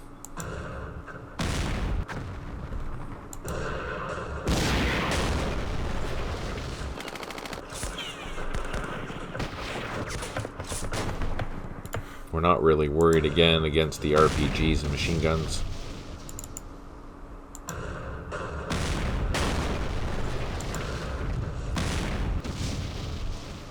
Now, why they didn't attack, I don't know.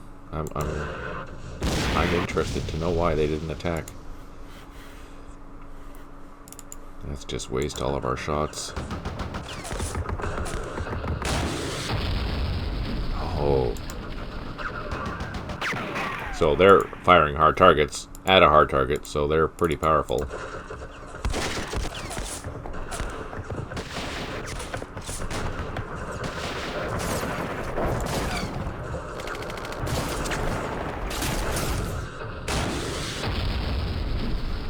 Alright, we have some airstrikes. Let's call in some airstrikes.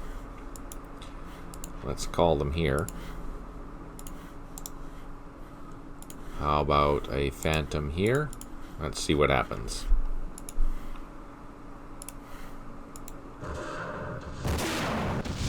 Oh, that's not good.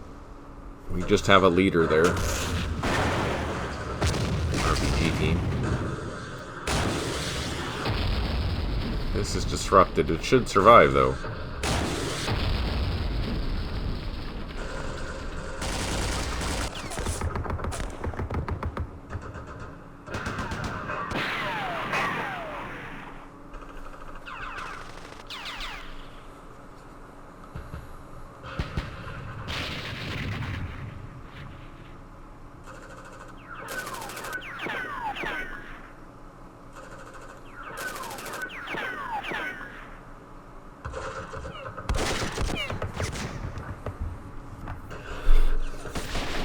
M48s, they're pretty tough so far.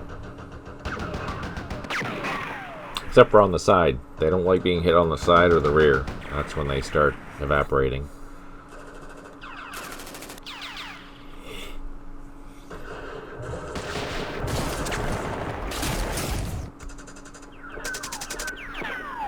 Why those units are just sitting there, I don't know.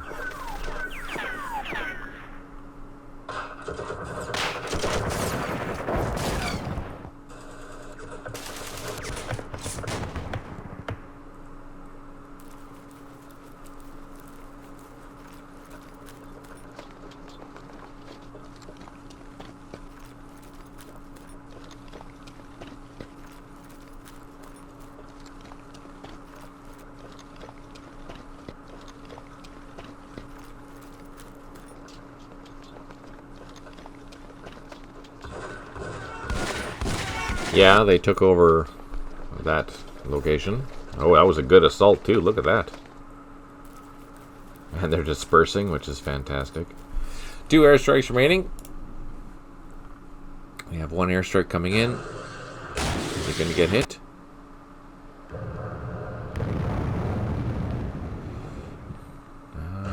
Can't tell.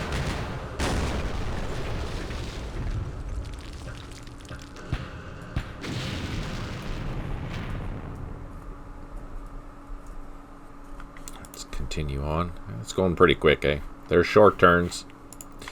Now, I think let's just try an assault. Whoa! Ow, where'd that come from? Oh, from the other side, the sneaky buggers.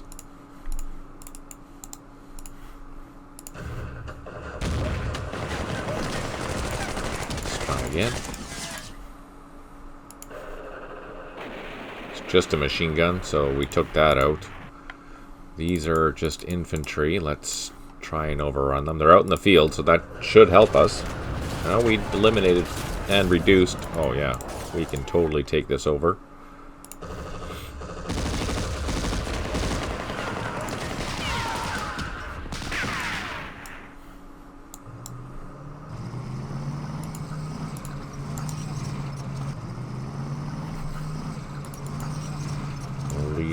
No, not there, not there.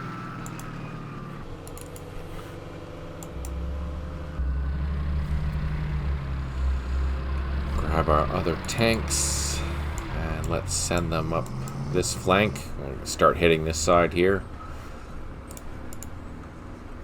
Frickin' missile team. Buggers. See if we can overrun them. Yes. And let's hit these RPGs. Oh, those are just machine guns. That's an RPG. Ooh, those missiles.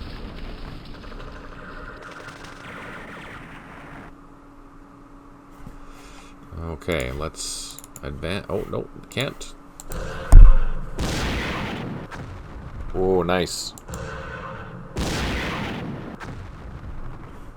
This one, can we? Yes.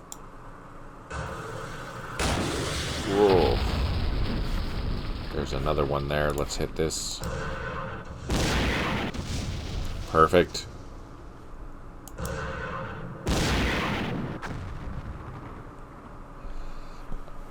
I must be playing novice. No, you know, I'm not. I'm just,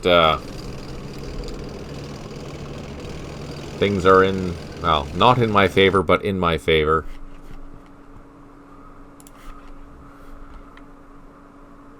Not in my favor down here. I've lost some tanks. Got my whole position wiped out. But up here, everything is hunky-dory. For whatever reason, they're not assaulting this. Which is interesting. Let's fire at these guys. And then next turn we can just do assaulting there. Let's do that.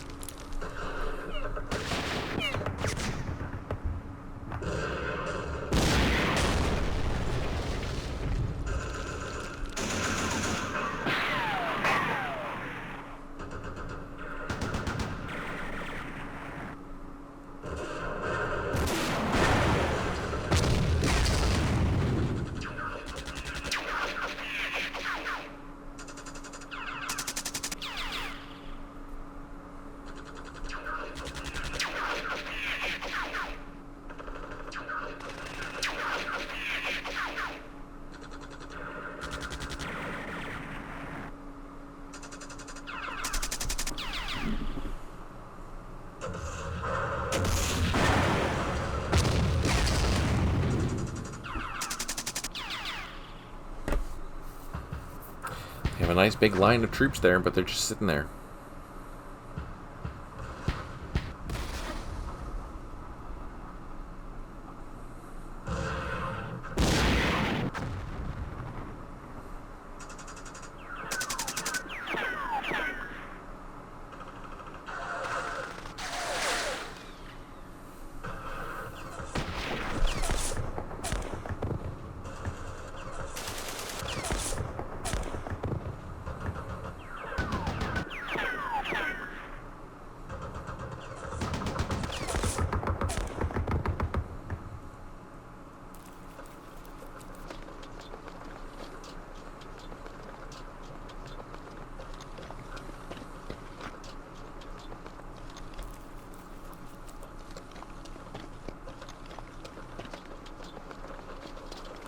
Reinforcements? What the heck for? 2 airstrikes remaining. We have 2 units that have recovered, 1 headquarters unable to provide supply, 1 artillery unit unavailable, and 6 units low on ammo. Whoa, that thing drifted out to the middle of nowhere. Bombing the canal. Let's see, what do we have for reinforcements?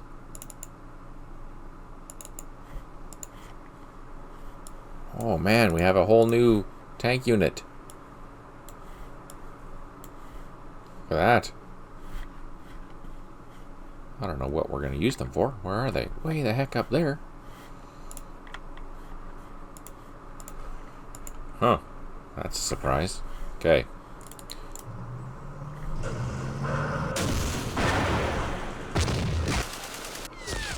These guys are all pinned up against the edge here, so I'm going to advance these tanks there. I'm going to swing these tanks down over here. This isn't a proper assault, but let's try. Whoa, we lost a couple of tanks in that. That sucked.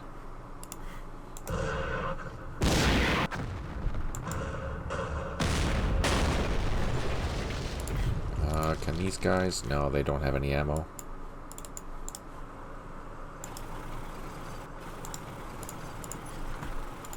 Can I assault? No, I can't. And I can't even fire. Okay, let's pull these guys back. Up here. Let's start picking on these Egyptians.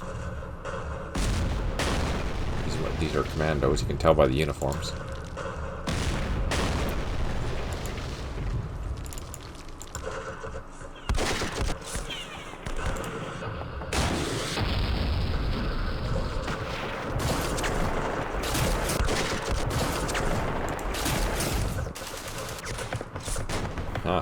Okay, so that's all we can do there.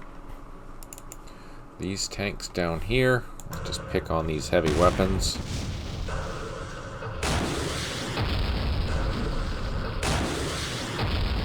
Oh, run away.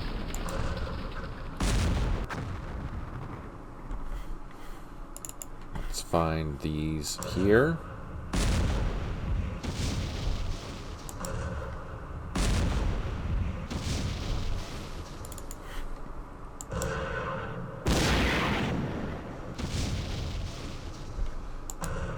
Yeah, so the Egyptian force actually has some units that have to cross here with boats, or here, or somewhere in here, and they don't know how to do that. The AI doesn't know how to do that, so there's a whole bunch of troops over here that are stuck that should be attacking here, even though they don't need to.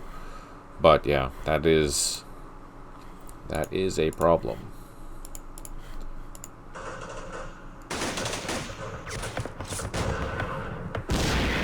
We should be able to overrun that single platoon there, and we can just send all the tanks north and just pot shot at those units on the north side of this fortification.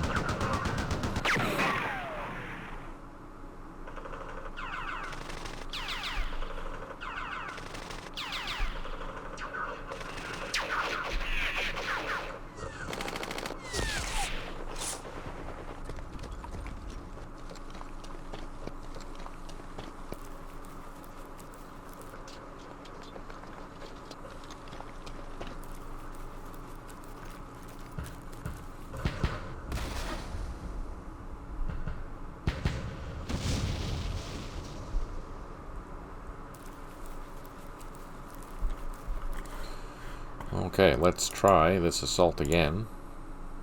Is anything disrupted? This is disrupted. Let's fire.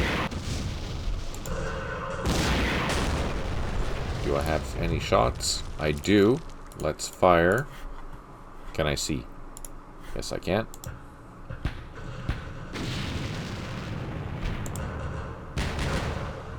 These are 120mm mortars. So that should have at least reduced, maybe even disrupted it. Let's add this. Let's bring in these APCs with the recon team to that assault. And while we did reduce it, we did not eliminate it. Let's try with just 5 tanks. There we go. So that was a little harder than I anticipated, but we did it.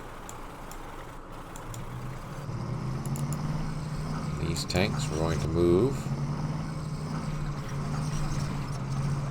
closer. They're in a block tech, so they burn through quite a few action points, unfortunately. That's kind of expected.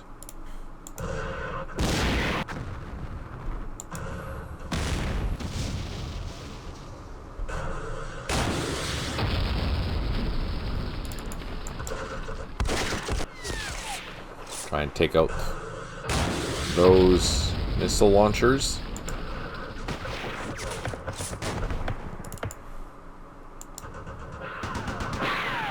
Oh, that's a good shot. Well, at least they made them run away, so hey, that's okay. And we can actually see this other one still, so let's fire. There, that eliminated that threat. We can now easily move all of our tanks up. No problem at all. Oh, speaking of tanks, let's go grab our reinforcements.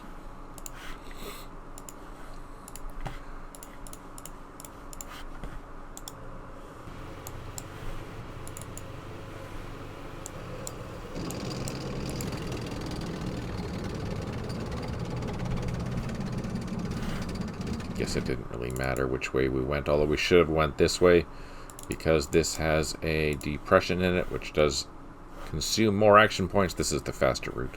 The eastern side is the faster route. Let's call in some artillery. Boom, boom, since they're not going. And let's call in some airstrikes. Boom, boom. Oh, I can't. I have to... Never mind. Haha! I had the artillery dialogue still open. There we go. Let's see what happens. That was the last of our air power. Hopefully we'll have a good hit.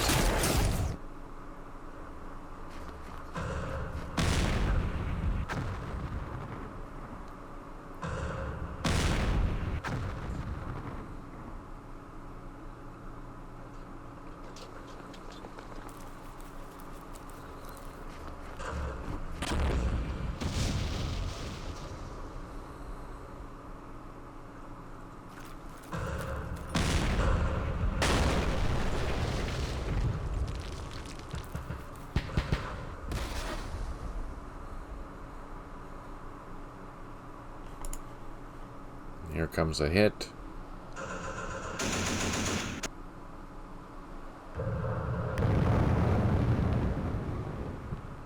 Oh, we caused some good damage there.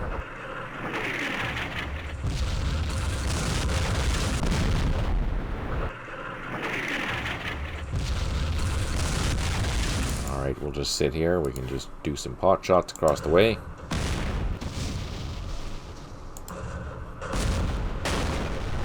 Same with these units.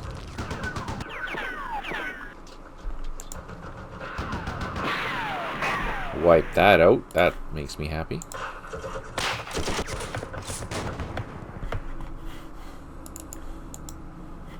Oh, the mortars are out of ammo. Boo!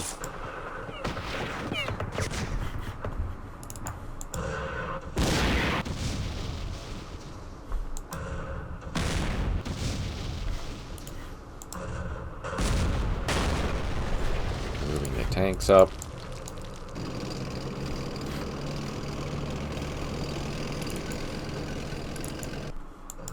Now we know these are our minefields, so we shouldn't take any losses, in theory. Same with all these units. Oh, they're disrupted, so let's just advance with these ones. Oh no! Oh, I got hit by something. Oh, there's tanks over there. What?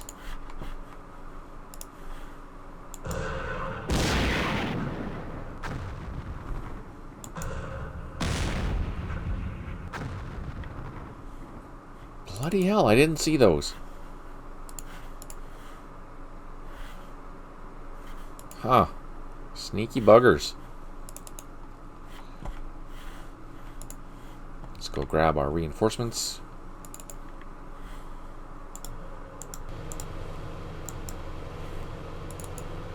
Yep, definitely should have went the other way. That is the slow way to go. Down here we are really surrounded, but I'm going to try and overrun these anti-aircraft units. Which I was able to. That's good. Let's advance a little closer. Get hit by missiles, but fire back. We reduced it and eliminated it. We have one shot at these missiles. Alright. These tanks can fire here.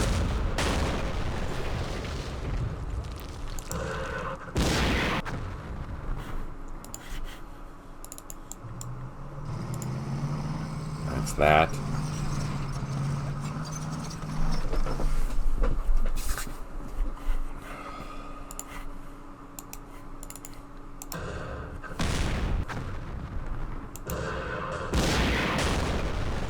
And let's end the turn.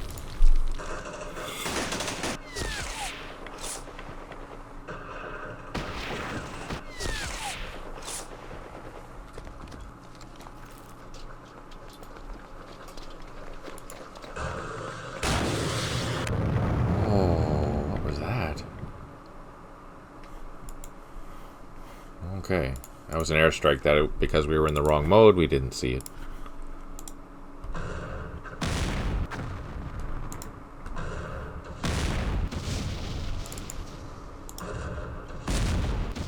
Just assault all of this if we can.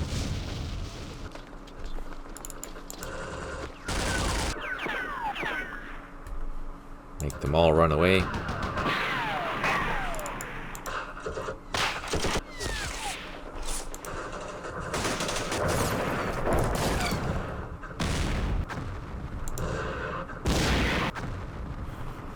Move these tanks up. Oh no, we're gonna fire at the tanks across the way. Ah, they ran away. You see what I mean? They were not there. Now they're there. And we got lucky. We hit them.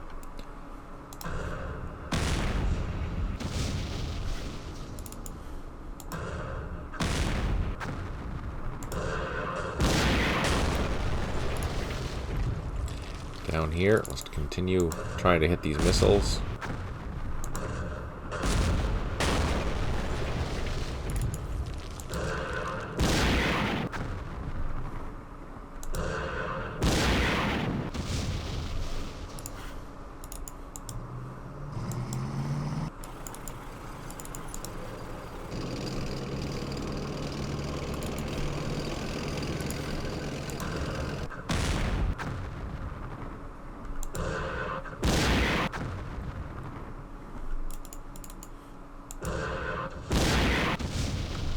Ha!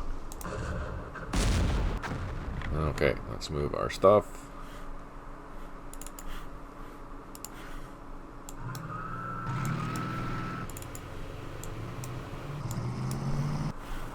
And we can end the turn.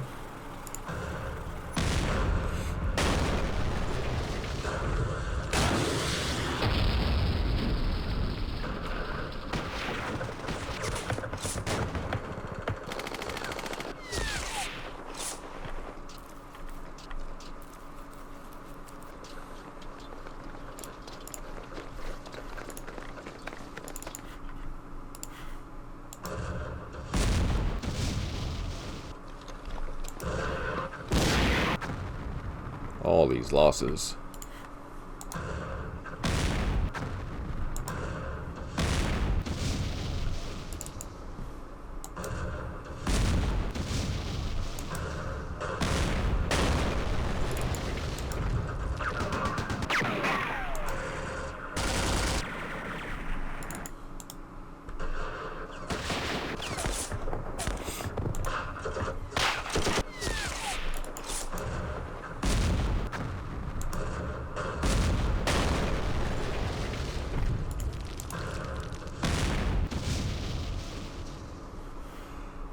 Let's go down here.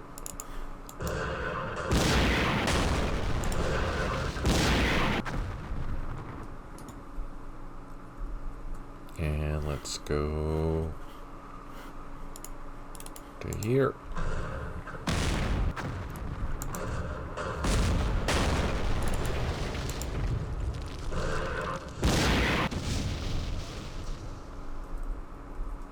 Let's see.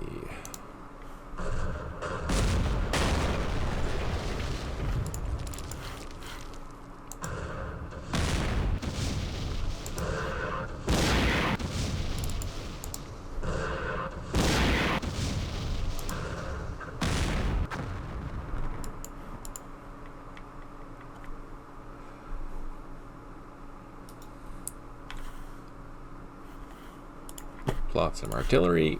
Boom, boom. And the turn.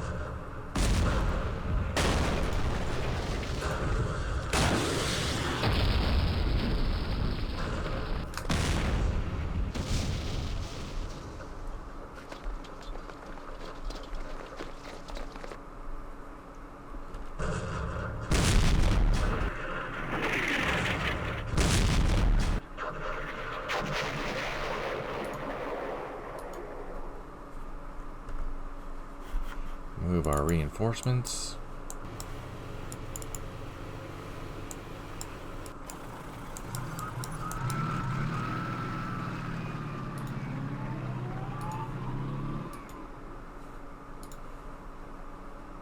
And I think, what else do we have to do?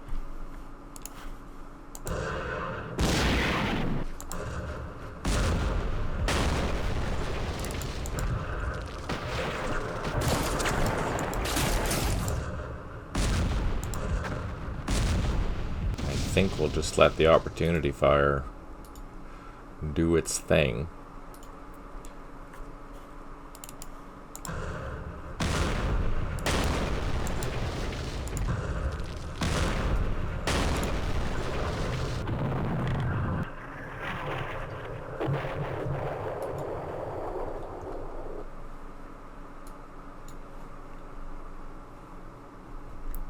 And here we go, see what happens.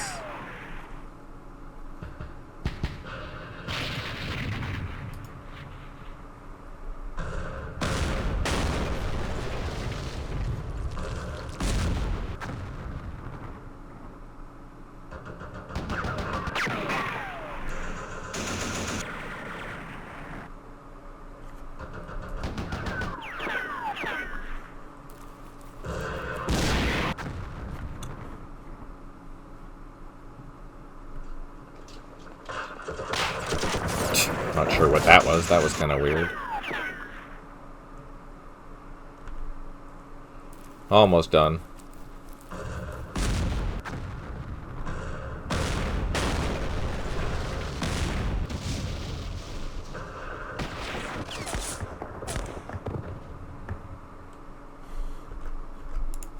And let's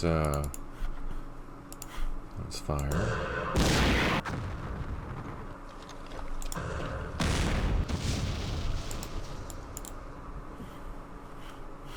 Move up our reinforcements.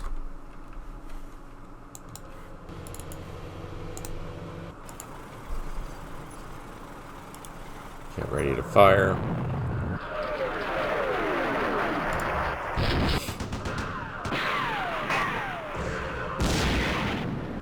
Utilize our opportunity fire.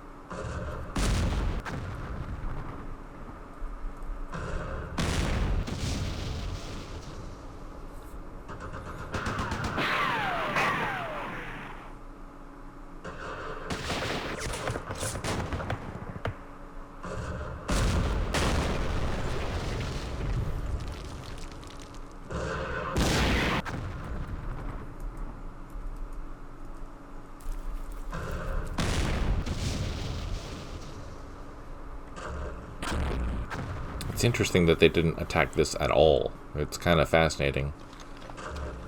They got right up to the, the blocks and the minefields, and they said, no, we're done.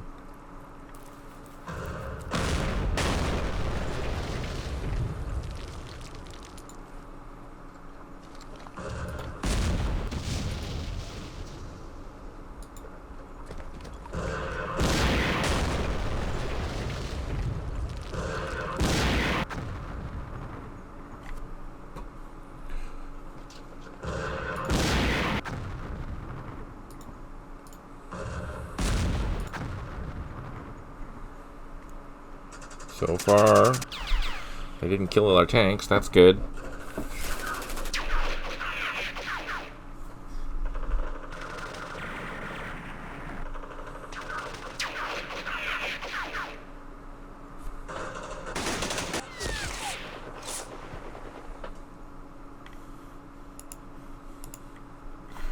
And I think that's all we're going to do. So let's just do a couple of pot shots and then we'll call her good, because that's our 2 hours already.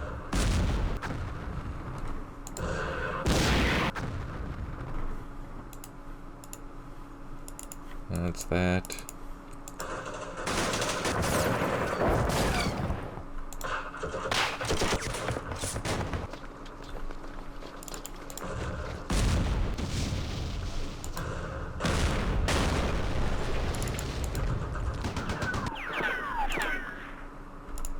There we go. Well, I think that's it. Time has reached. They suffered a major defeat, so that was a minor victory for us because it was intended to be the other side playing. And yeah, I think that was an introduction to Middle East 2.30. What do you think? Let me know in the comments below. Let me know what you'd like to see. And yeah, that'll be that. Really appreciate you tuning in. Absolutely wonderful to see you. I hope you have a fantastic week. I'll be back on Sunday at 10 a.m. Let me know what you want me to play. Do you want me to continue with... I'm going to turn that off because that's annoying. Let me know if you want to continue with Middle East, or do you want me to go back to Vietnam? I'm kind of thinking of alternating between the two. I think that'd be kind of interesting. And yeah, if you have any more questions about 2.30, let me know and we'll do that. Thank you so much for your time. and tuning in and watching. Really appreciate it. I hope you have a fantastic day and week, and we shall talk to you very soon. On that note, take care, smile always, and talk soon.